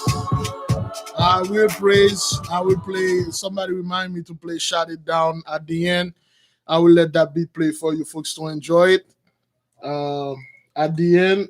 All right, the little break is done. I believe everybody's good. The people are smoking. Let us keep on trucking, brothers and sisters. I just need somebody to hold me at the end so I can play it for the people and stuff. Now, the war started, brothers. David told Joab and his brother and his people and his soldiers, don't hurt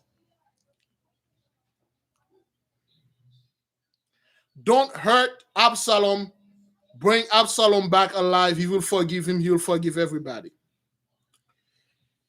And then the battle began. Joab left behind as a reserve. Hushai and Joab's brother went in front. Fight! Battle, massacre. 1,000 males fell here. Another 1,000 there. This man died. That man died. Absalom is pushing David the man backward. He's moving towards David. David is not there though. David stay in the city. He listened to the counsel of his soldiers. Again, brothers and sisters, understand warfare. Understand the art of war.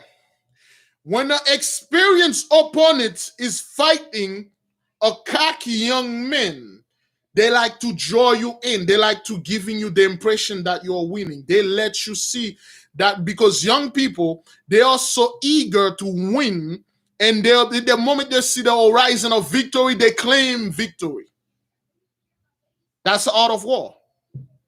Sometimes the opponent left some of his perish to make sure that you let your guard down. Like, man, I already won. I see this. I'm awesome, Negro. I'm young and wild. I'm already won. So Absalom, brothers, start winning. And then Joab, which is a more experienced warrior, draw him in. And then when he gets somewhere that he's cornered, and then he got like a little bit of last men to kill to win the war. And then Joab came in. Boom.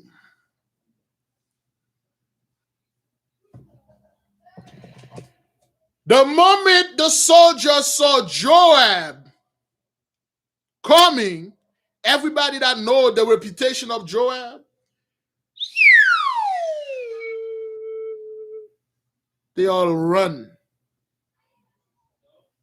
They massacred him. Joab, Joab killed. He actually, not only he took the victory like this, Absalom saw that. Absalom, oh hell no, man, I'm way too pretty and too good to die here. Let me run my ass back to Jerusalem. And then Absalom was running on his horse, and Joab is chasing him with 3 javelins in his hand.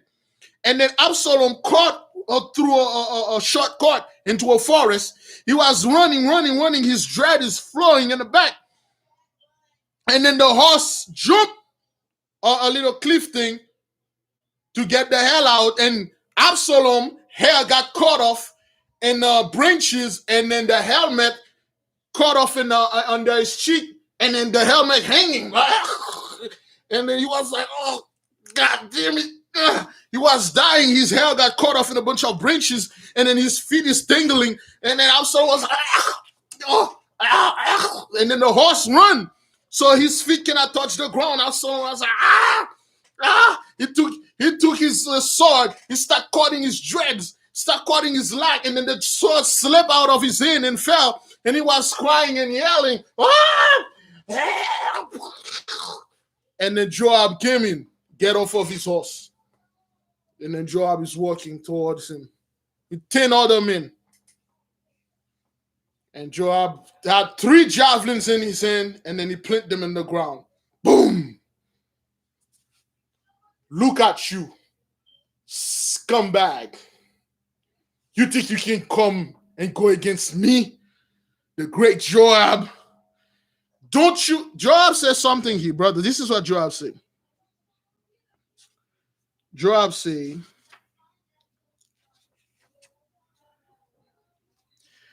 but he who crosses the path of Joab of Zeruiah to injure him surely dies. Joab is laughing at him. Joab mocked him, said, you thought I would have forget you?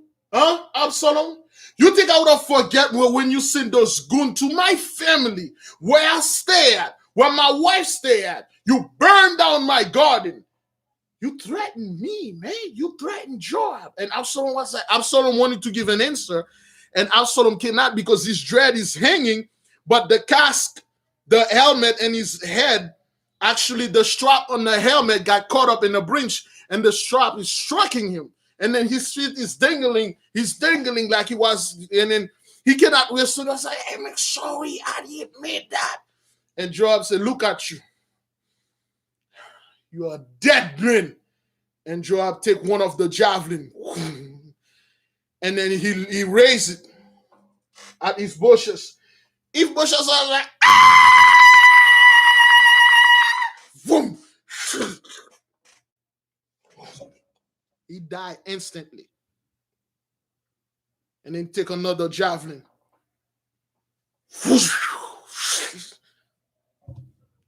He killed. The first javelin goes straight to his bushes, to Absalom. Heart, kill him dead. And took another javelin and threw it in his belly. The 10 men that were with Joab and say, well, we cannot let our leader take the blame. And then they go, brothers, with all men with their javelin, and they start gutting. They start poking Absalom, his dead body. They start poking him a lot, and then blood is pouring, gushing, and then he died hanging on the tree. And then all his blood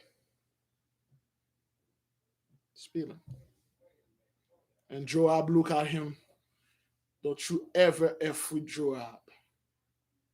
And then they left. Absalom died. They didn't even take his body down. He died right down the tree hanging. Blood.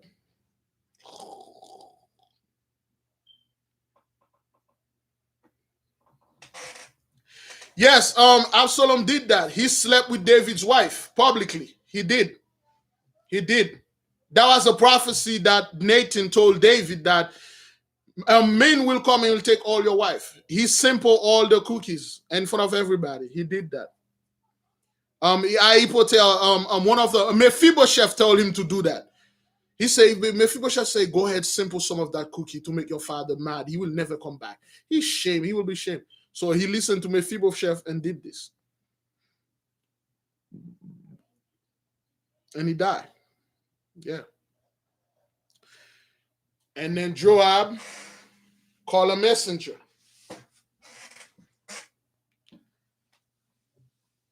Yeah, thank you, Sister Lauren. Thank you.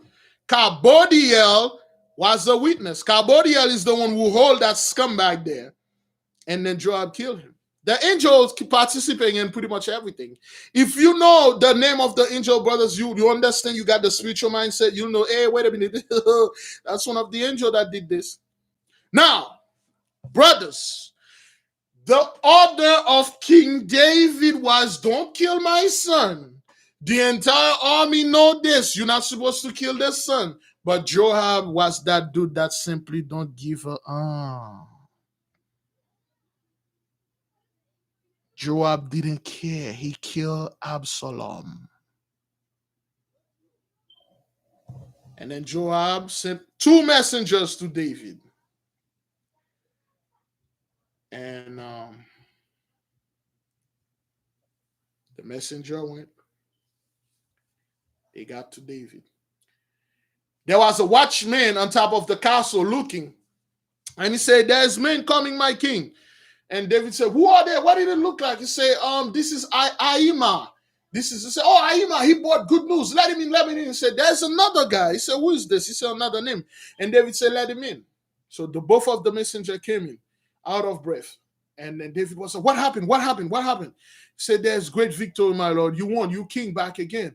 And David said, okay, but he's the boy. He's the boy, Absalom. Did he survive?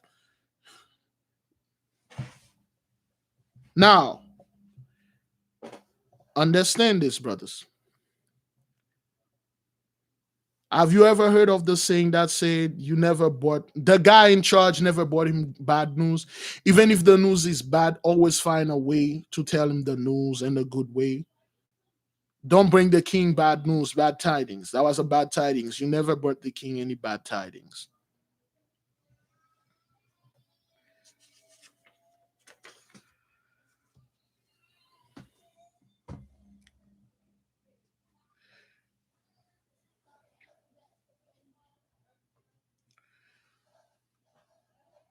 The boy say, bless be the Lord thy God, which hath delivered up the men that lift up their hands against my lord the king. So technically he told him, all those men, brothers, this is technically speaking, he say, blessed be the Lord thy God, which hath delivered up the men that lift up their hand against my lord David the king. He just tell them he died there.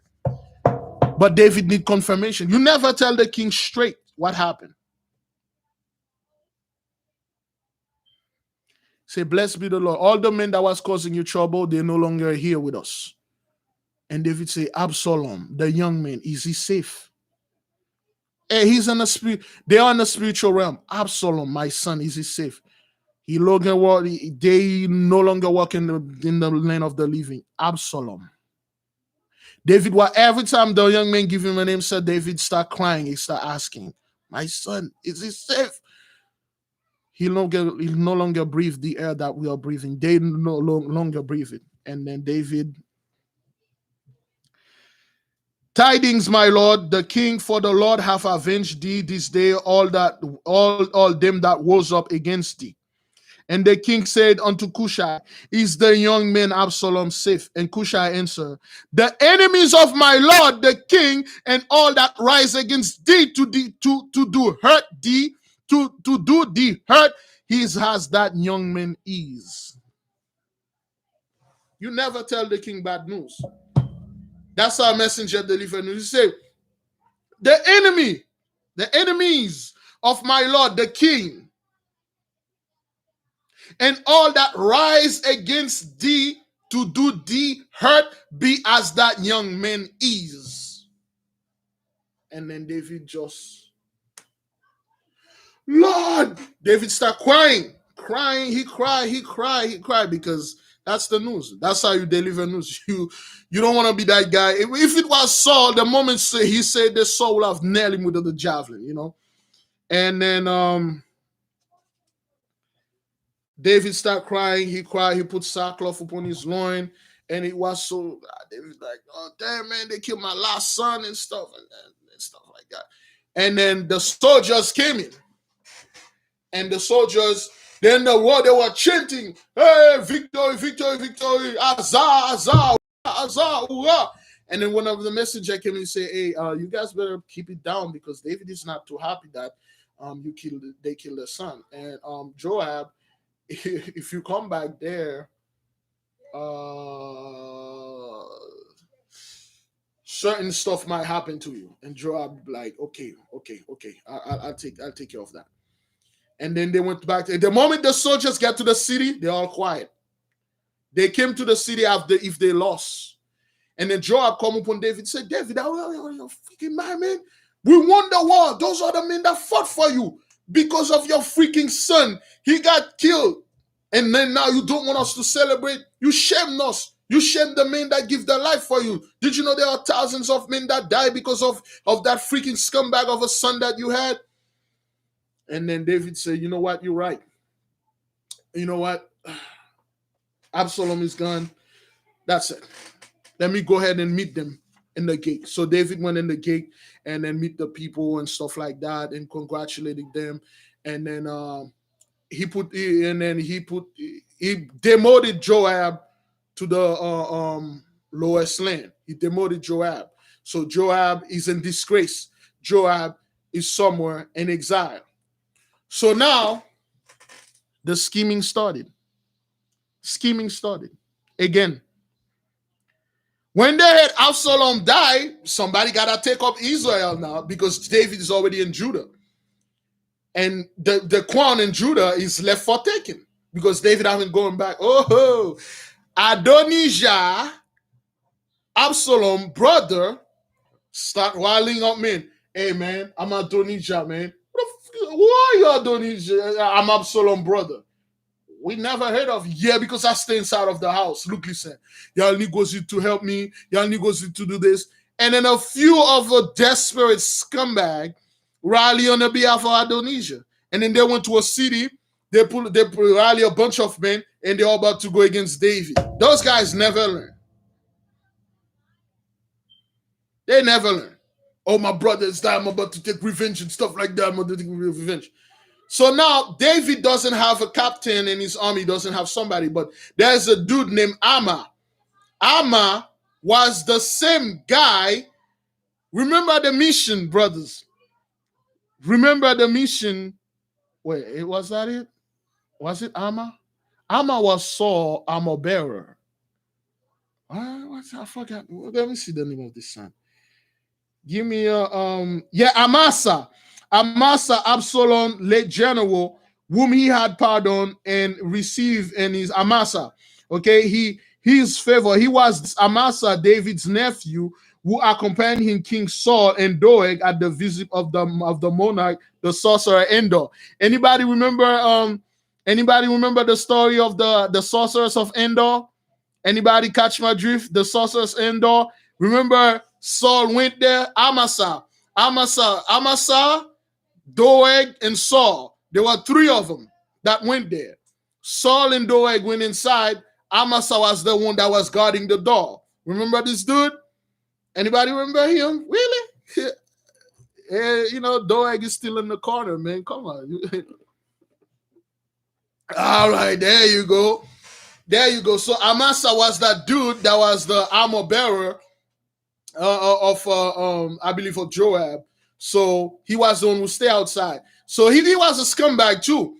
He was the one who went with Saul and Doeg to the sorcerers of Endor to get the inquirer of Samuel. So now, and he come up to David. He said, David, my king, allegiance to you, and stuff like that. I'm going to serve you, all that bullshit. And David said, okay, yeah, whatever, man. Look, listen, I got this Adonijah fellow. He's in that city over there. Go over there and kill him and get rid of him. And then, whatever. And you're a captain now. You're the captain of the whole armies. And Amasa was like, oh, shit. Oh. Yeah, that scheme of Falani. What? This guy is the general army. Amasa, just some dude. He's the captain. Hey, they round up the army like you saw. Hey, let's go, forward. Amasa, Negroes, I'm the chief captain now. What's up with y'all?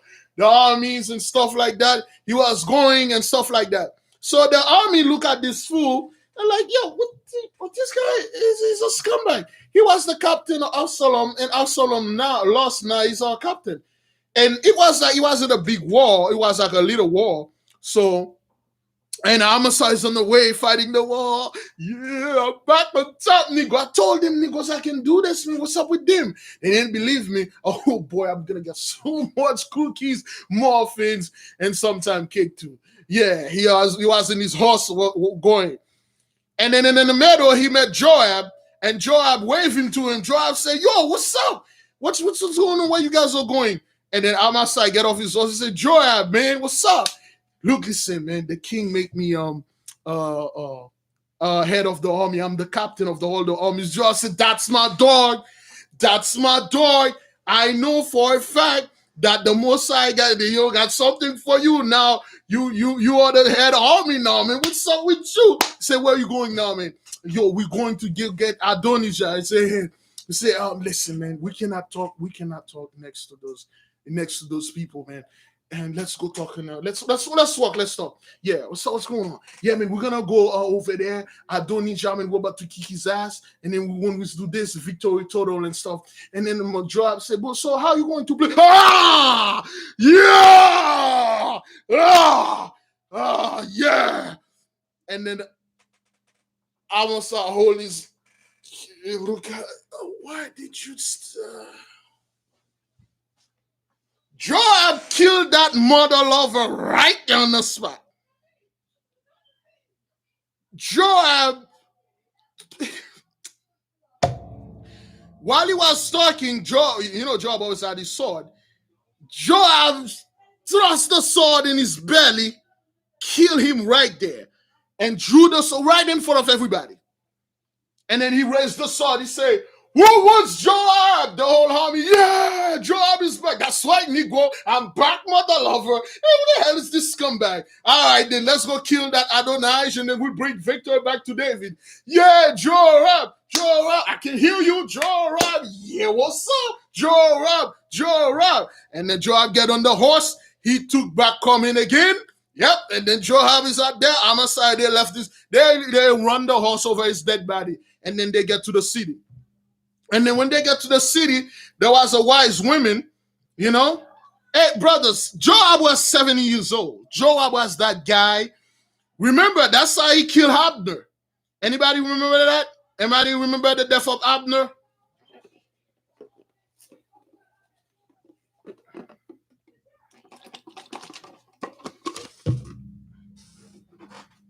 Excuse me.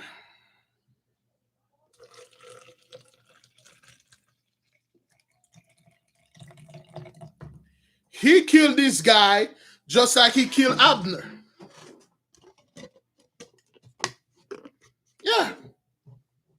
He called Abner by the gate. He was talking, yo, Abner, my dog. The moment Abner was like smiling and stuff, and then Abner wasn't paying attention, he looked at the armor seal cut, and then he stabbed Abner right in the heart and killed him. And he killed Amasa. While Amasa was like bragging, yo, man, we're about to take my Negro. We're about to take the city, and I'm the killer. And then Joab stabbed him in his belly and killed him right there without no warning. And then Joab take the whole army, and then they're riding to go get Adonijah. And then when they get to the city, a lady saw them. The lady's like, is that Joab coming over there? And the lady couldn't and run. He said, my Lord, Joab, please. The lady kneel. The story is in the Bible, okay? She kneel. She bowed down. She said, my Lord, what is it? You coming here, please. Don't destroy. Say, we got a man. We have no business with you women. We got a man over there. We need to get. His name is Adonijah. He said, my Lord, please. What if we can deliver this man unto you? Will you leave the whole city in peace? And he said, all right, yeah. And then that little lady run to the city. That little lady say, hey, Joab is out there with a bunch of men. Take that scumbag Adonijah, cut both of his hands and give me his head, and then so they won't come in and kill us. So the whole people say Joab is out there. I thought Amasa was supposed to come here. We could have killed Amasa, even that's Joab, man. And Adonijah said, wait, Joab? All right, let's run. And then the whole people take Joab and start kicking his ass. They start beating the spirit out of him. Say, you want to be king, Negro? And they start beating him. They're beating him. They cut off his hand. They cut off his head. And then they say, here's Adonijah. And they throw his head over the tower, the castle, and then his head fell in front of Joab. And Joab like, hey, we didn't have to fight this war. Hey, hell, he took the head, put it in the sack, put his sword there, and then they all turned. Everybody leave. Everybody in that city leave, and then Joab left with the Zed. Now they got to the city, and then David saw Joab is coming in at the head of the army, singing, chanting, and stuff.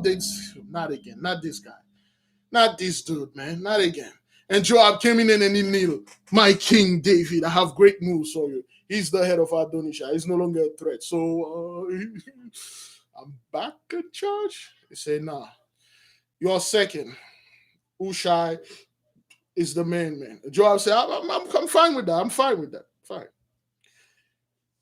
And then they coming to David. And then David said he no longer a threat. Now David is getting back to the Most High now. You know, he's teaching Solomon. Solomon is growing up a little. He's teaching Solomon. He says, Solomon, listen, you gotta get Joab killed. Joab is not good. He's a bad egg. Joab got too many blood on his hand. He killed Abner, a man that has sinned in peace. Now he killed Amasa, another man that has sinned in peace. He killed Absalom. Joab is not good. Joab actually got killed though. Okay, that's like the end of the story. But David started rebuilding things back, but the kingdom wasn't the same anymore. The kingdom wasn't the same. Everybody they stay back from David. David take the men of Judah were working, and then David go to the men of Israel. They were going to celebrate. The men of Judah got jealous. They sent what they told David, like, why you do this for? You were with us in Judea. We protected you. The men of Israel went against you, and then there was an internal fight. Northern kingdom, southern kingdom. You know, there was like fight. They're like little fight here and there. So David bought everything for the city to build the house of the Lord, but he could not build it because his hand has too much blood. And then he teach Solomon about the Lord. He sent Solomon straight up to religious school. He never really taught Solomon in the art of war. He taught Solomon about the Most High only. And then, you know the rest of the story. They don't say anything about Solomon here, and then the story is done. Before the story is done, brothers, in this last page, Abbasis, now the king of Assyria, built the Most High temple. David actually copied the plan of Abbasis' temple, and then he left it for Solomon, so Solomon can build the temple for the Most High. So this story ends there, brothers and sisters. There's a conclusion, though. A conclusion, tell the rest of Solomon and all that, but you can find that in the Bible. But the main story is done. All praises to the Most High, brothers and sisters. Thanks to the Holy Spirit to give us all this book. We read all the stories in this book, brothers, and all that. Joab got killed. He got killed. Solomon has him killed. One of the dude killed him. I forgot his name. One of the low soldiers killed Joab. Yeah, Joab was in his 70s. He died. Understand the curse of Joab. 1, 2, 3. All praises to the Most High, brothers and sisters. We're done with this book. Okay, we've completely done. For those of you that were there from day one, we spent 2 weeks in this book. Okay. Now, I don't promise anything, brothers. There's another book that the Most High have us. Give me a second. Let me play a little music. Oops. Give me a second. I think I can see it here before I go look for it. There we go. I see it. I don't need to play the music. Let me go get it. Oh boy.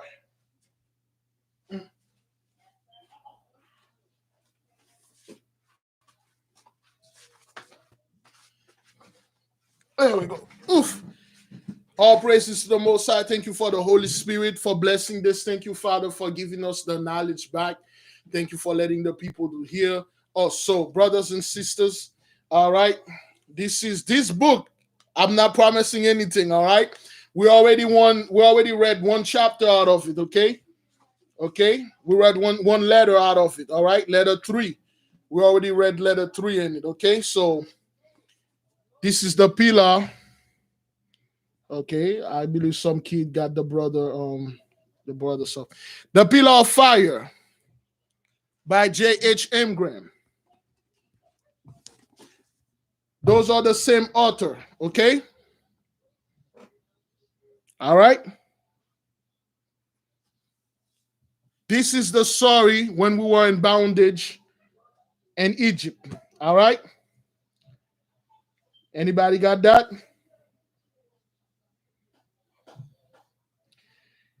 Anybody remember the story of Ramesses, Moses, when Moses was dressing like a pimp? Anybody remember that story? Really? Nobody remember that? Yeah, so this is by the same author, okay? Those books are written the same way. Those are like, actually, brothers, this book is the script for that movie, The Ten Commandments. Which one of you watched the movie Ten Commandments that came in back in 1958 by Cecil B. DeMille? Okay, this book, this is where they got the story of the Ten Commandments. You see, the story that they get on the Ten Commandments, it's not the same as the one in the Bible because they left a lot of things out in the Bible. Most of the story is in there. This is the whole story in this book. Okay, so anybody read this book yet? Nobody read it? It was recommended by a beloved sister, both books. Okay, that's the script of this movie, brother. They took like 2-3 pages of it to make the whole movie. And this book, brothers, if the Most High allow us, you will learn everything that happened to us when we were in Egypt. Yeah, Charlton Heston as Moses. Heston. Okay, so if the Most High allow us, brothers, we'll do the same thing, but I cannot guarantee anything. Okay, I cannot guarantee anything. We will read it together, all right? After the 2 weeks is done, we will read this book together, all right? If we have the time, if the Most High allows it. There are so many good books, brothers. The record of our people, we can have them, and then this is weird. That no camera is weird. Oh yes, that was a popular movie, brothers. Okay, I'm not making any promises, brothers and sisters. Okay, let us go over this book. You watch the movie, brother. That's a lot of people were complaining that the movie didn't make any sense because they didn't say anything in the Bible. That is because this book was the script of it. They take a few pages. Now we have this book. We will tell the story of our people when the Most High allow it. Because after the 40th days, brothers, you may not see me from the 2-3 days passing. For the we got like how many days we have left? 5 days, 4 days, 4 days. Is that what that is? 36. Today's the 36th day. We got 4 days left. 4 days left, brothers. Okay.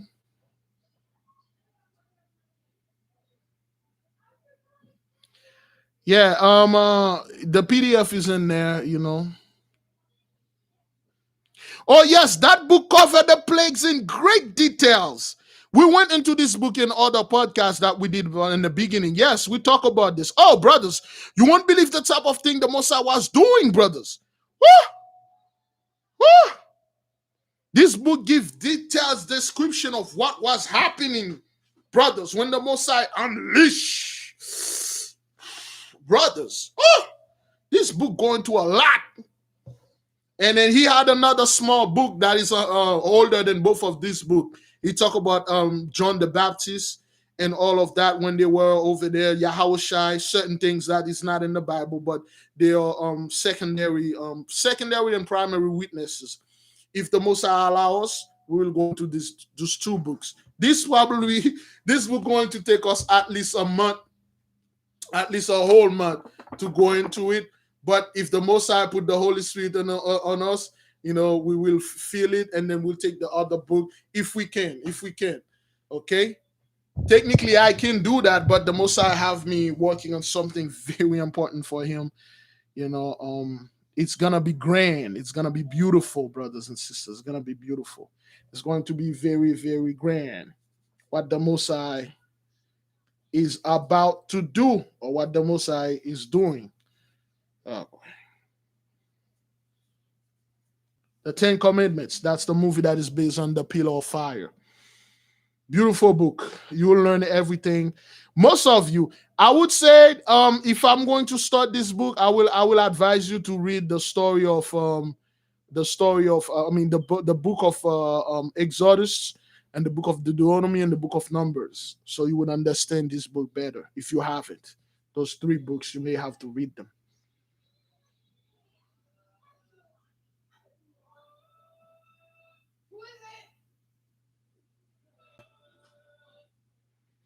Yes, we have to continue fasting. We have to continue the fast and end it on the 40th day, when the sun's going to go down, and the sun's going to go down. The 40th day is going to end it on March 12th. Okay, on March 12th, the sun will go down. The 40th day is sealed, and after that, you can go back and do whatever you please, and then we should be good to go. We should be good to go.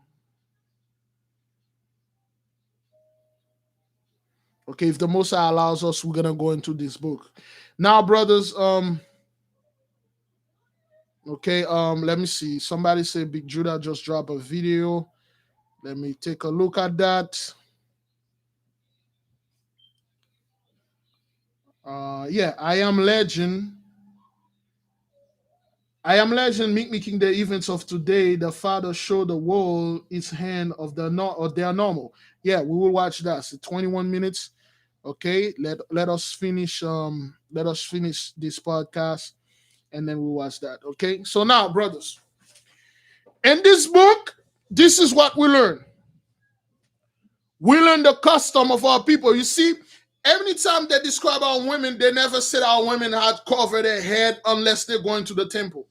The women never covered their head and all that. They were ashamed of their hair. No, actually, one of the things that attracted Abbasis was Adoa tresses, her long hair, her long tresses. Our women used to wear gold in their hair. When they had their hair, they would take gold powder and then powder it in their hair. They would wear silver tresses and stuff. Their hair used to be beautiful. Okay? So they used to do a bunch of good stuff. You see how the Most High take one heathens, one Gentiles. Once you start reading about this dude, okay, and the spirit, you understand that Abbasis was a Shemite. If anything, Abbasis could be Israelites or a lost sheep. It could be a lost sheep, brothers. If anything, he could be a lost sheep, because the way that the Most High made this man, stuff. Yeah, the Most High did bless our women hair. They used to be very long. The whole garbage about women covering yourself, their hair, that's a bunch of heathens garbage, because they really don't like our women our women's body are too beautiful. They make their women to be shamed. That's not our culture. The culture of shaming the women, that's not. You read it in this book, you read it in the Bible. It's not. Understand this. When lust is going to come upon you, this woman can wear nothing but a giant freaking sheets over her head. As long as you can hear the voices of women, lust is going to come upon you. Okay? We learn a bunch of things, like the role of the women in our society. We learned there were prophetess back then that helped other women to go through stuff, such as Deborah, aka Big Brother. For those of you who are familiar with Big Brother, Big Brother had a giant one. Okay, our women used to dress with a bunch of freaking jewelry, way too many jewelries. It was the custom back then. There's nothing against the law that say women can do this. Those people, when we woke up from this troop, we actually copy what the Gentiles, the so-called Hish, was doing. Hish make their women wear this. Hish where their women were that, and we force this type upon our women. We tell our women you cannot wear anything else because that's what Paul said. Understand, when Paul was talking, to, excuse me, a very specific group of Israelites. They were dressing like the geishas. They were wearing too much makeup. It's like I'm not. I don't know what you are. Are you a man or woman? This makeup. What the hell is this? Okay, so the Most High will make everything back. In this book, you learn the curse of Joab. Okay, the curse of Joab. I don't know why a man will get sexually aroused by seeing a woman hair. What is that? Why are you? What the hell? I'm very confused about men that get up because they see women legs. They see some women hand. They will make this woman wearing like some glove, and because I got some backwarded fetish, you're supposed to cover a certain part of your body. What the hell is this? Why is it you got feet out there, feet stuff going on left and right? Hey, your taste is not, well, it's not my taste. Why are you shaming my wife because of her leg? You know, she has to wear like wedding dress because you something. Once you see her leg, you go your third leg. What the hell is this? That's what is that? That's your fetish, man. That's not mine. I don't have anything with hair. I had a bunch of hair. I don't under certain things. I'm like, okay, what is this? But I don't. How is that even sexual? What is this? How is a woman nails is? Please, sir, explain to me how is a woman nails is. Whatever. I don't want to go into this. So anyway, brothers, you learn a lot of our women. You see how women were. You see what David does, brothers. David did a lot. Saul did some. David did a lot. Absalom did some. Okay, we don't really have anything on Solomon. We have a bunch of book of Solomon, but yeah, they are Illuminati book act. They're talking about demon act. Brothers, can you imagine? We got one of those books just like it's fully details here. Solomon wrote about the demons, how to talk to them, how to control them, how to call them, how to make them work for you without being tempered. This book is not tempered with. Well, he is in some level, but not tempered as all the book of Solomon. There's so many translations out there, you know. So, yeah, we learn a lot. For those of you that watch, you know, if you haven't, please watch the others. You'll understand.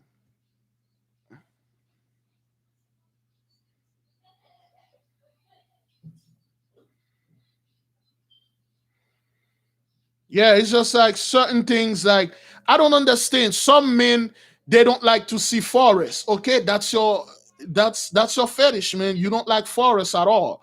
You like young you well in the terms of old time dark ages. You like virgin because a woman without a forest it look like a virgin. So this excite you because you like things that are below certain age. I don't have to whatever the most I give me as natural. I'll take it.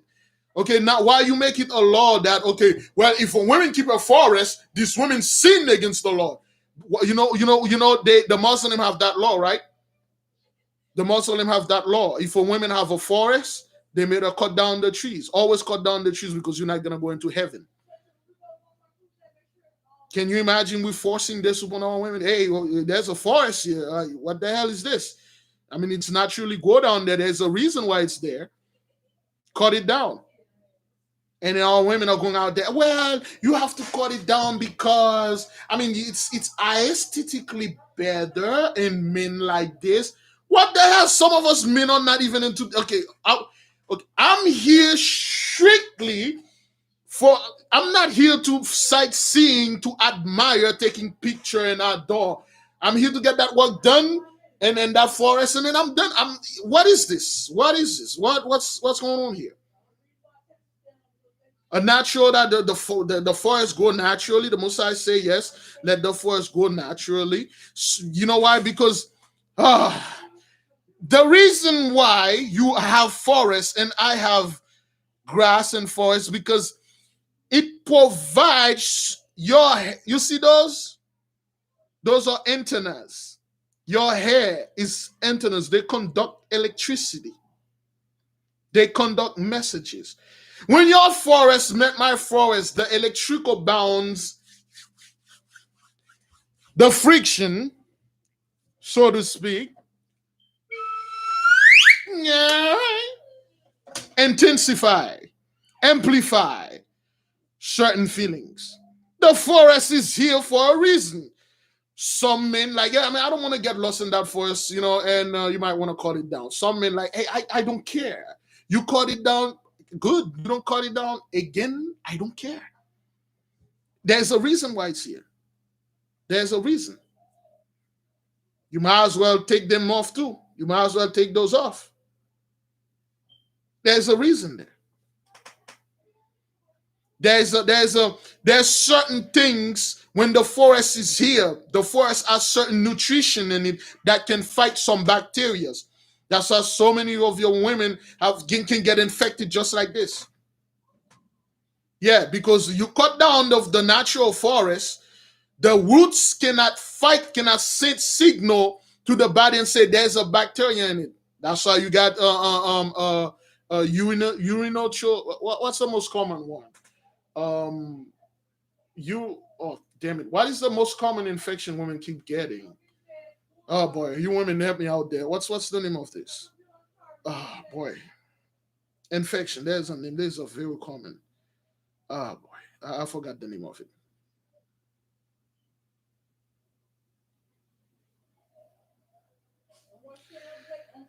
Oh boy, UTI, is that what that is? Oh no, it's not yeast. It's not yeast. The other one that is very common. Oh boy, bladder infection. Bladder infection. I'm not a doctor, but there's certain things, some ureternal, you're not supposed to get those things because when you got the forest in here, there are certain things that they will send signal and help you fight. It's there for some protection. You're not supposed to cut them down and you like I'm always scratching my beard and stuff. Can you imagine you're in public and then you're doing what Big Levi is doing, but not up there, but down there, and everybody's like, oh, what the hell this woman is doing? When you cut that forest down and then you go walking out and then sweat get into that cut stuff, it's not a good feeling right there. Yeah, urinary tract infection. Again, listen, some people are saying, well, you are advising this. No, I'm not advising anything. I'm not telling people what to do. I'm telling people what seems to be the problem here, because there's an industry that are selling you, so these are made for women, you need to use it. Men use this in their faces, but you women, this is more supple and stuff. Can you imagine every time something naturally grown to you, you have to cut it down? You have to keep cutting down. It wasn't, if it grows there, that means it's supposed to be there. Some other people, brothers, that's their fetish. That's what they like. They like to see bear. Everything has to be a giant freaking bear for them. Hey man, that thing gotta be bear. You need to be bear everywhere. What?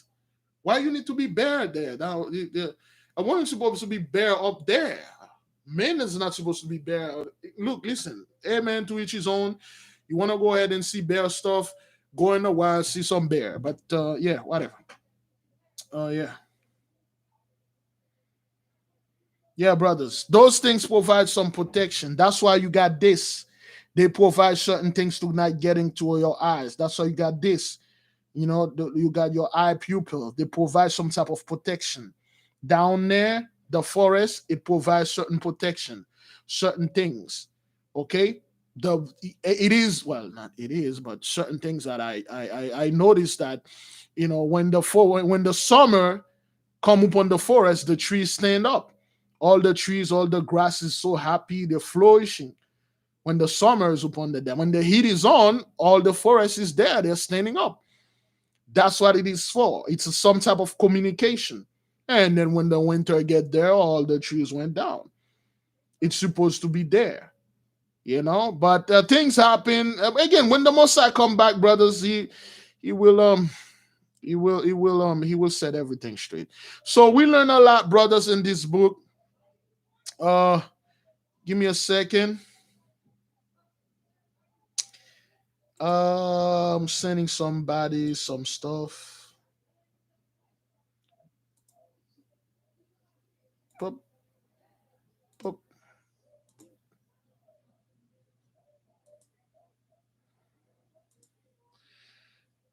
Give me a second, brothers. I'm sending some people some of the stuff that I have here.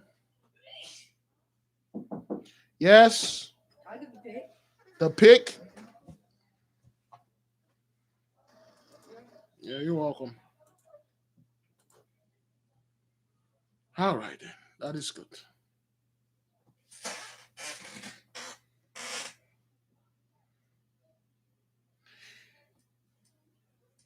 All right. Okay, brothers and sisters, thank you. Thank you for joining us in that journey. I hope everybody learned certain things, you know, certain stuff that we had that the Most High want us to learn. Everything He is the Most High, brothers. Use discernment, okay? Use certain things. Uh, Make sure, brothers and sisters, you pray upon the Most High to give you the Holy Spirit so you can understand stuff, okay? Now we got this beautiful book. Certain things I may not be able to understand them because the house of the just balance, sleeping place. Man, this book is heavy. Okay, it's heavy. It's sorceries. Okay, wow. If the Most High allow us, we'll go into this. We'll read it together and see what's going on, brothers and sisters. Thank you for being here. It was a pleasure for all of you that are here for the first time. All the people that sent the letters. I believe somebody sent me something today. Oh boy. The beloved sister Elaine Milton sent me an email. Okay. Thank you for being there. I am an 80 years young baby, but I am so grateful to be in the number that has ears, that He opened up the ear, the truth. I am happy to have found you in the nation. I am on the fast with my nation. These last few days have been harder, but I will not give up to appetite nor quit. This fast is too important for our next year collectively. That is truth. And individually. Keep up the good work and you are doing. I'm not alone in this walk. I think that I must know something about the way that our ancestor Noah must have felt carrying on this assignment. Thank you, be blessed. We love you. We thank you for you, all of the teachers doing the work. Thank you, beloved sister Ellen. We here, brothers. Let me play shut you down for the people. And then oops. And then I will come back and end this, all right? Okay, then I will watch the beloved video about the brother Big Judah. Shalom, brothers and sisters.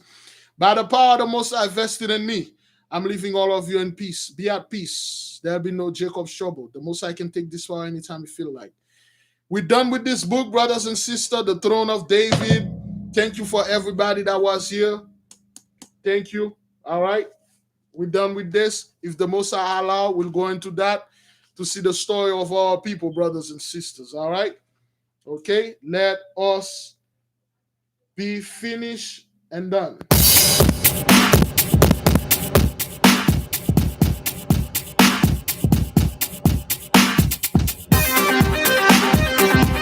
Yeah. All right. Let me do some research.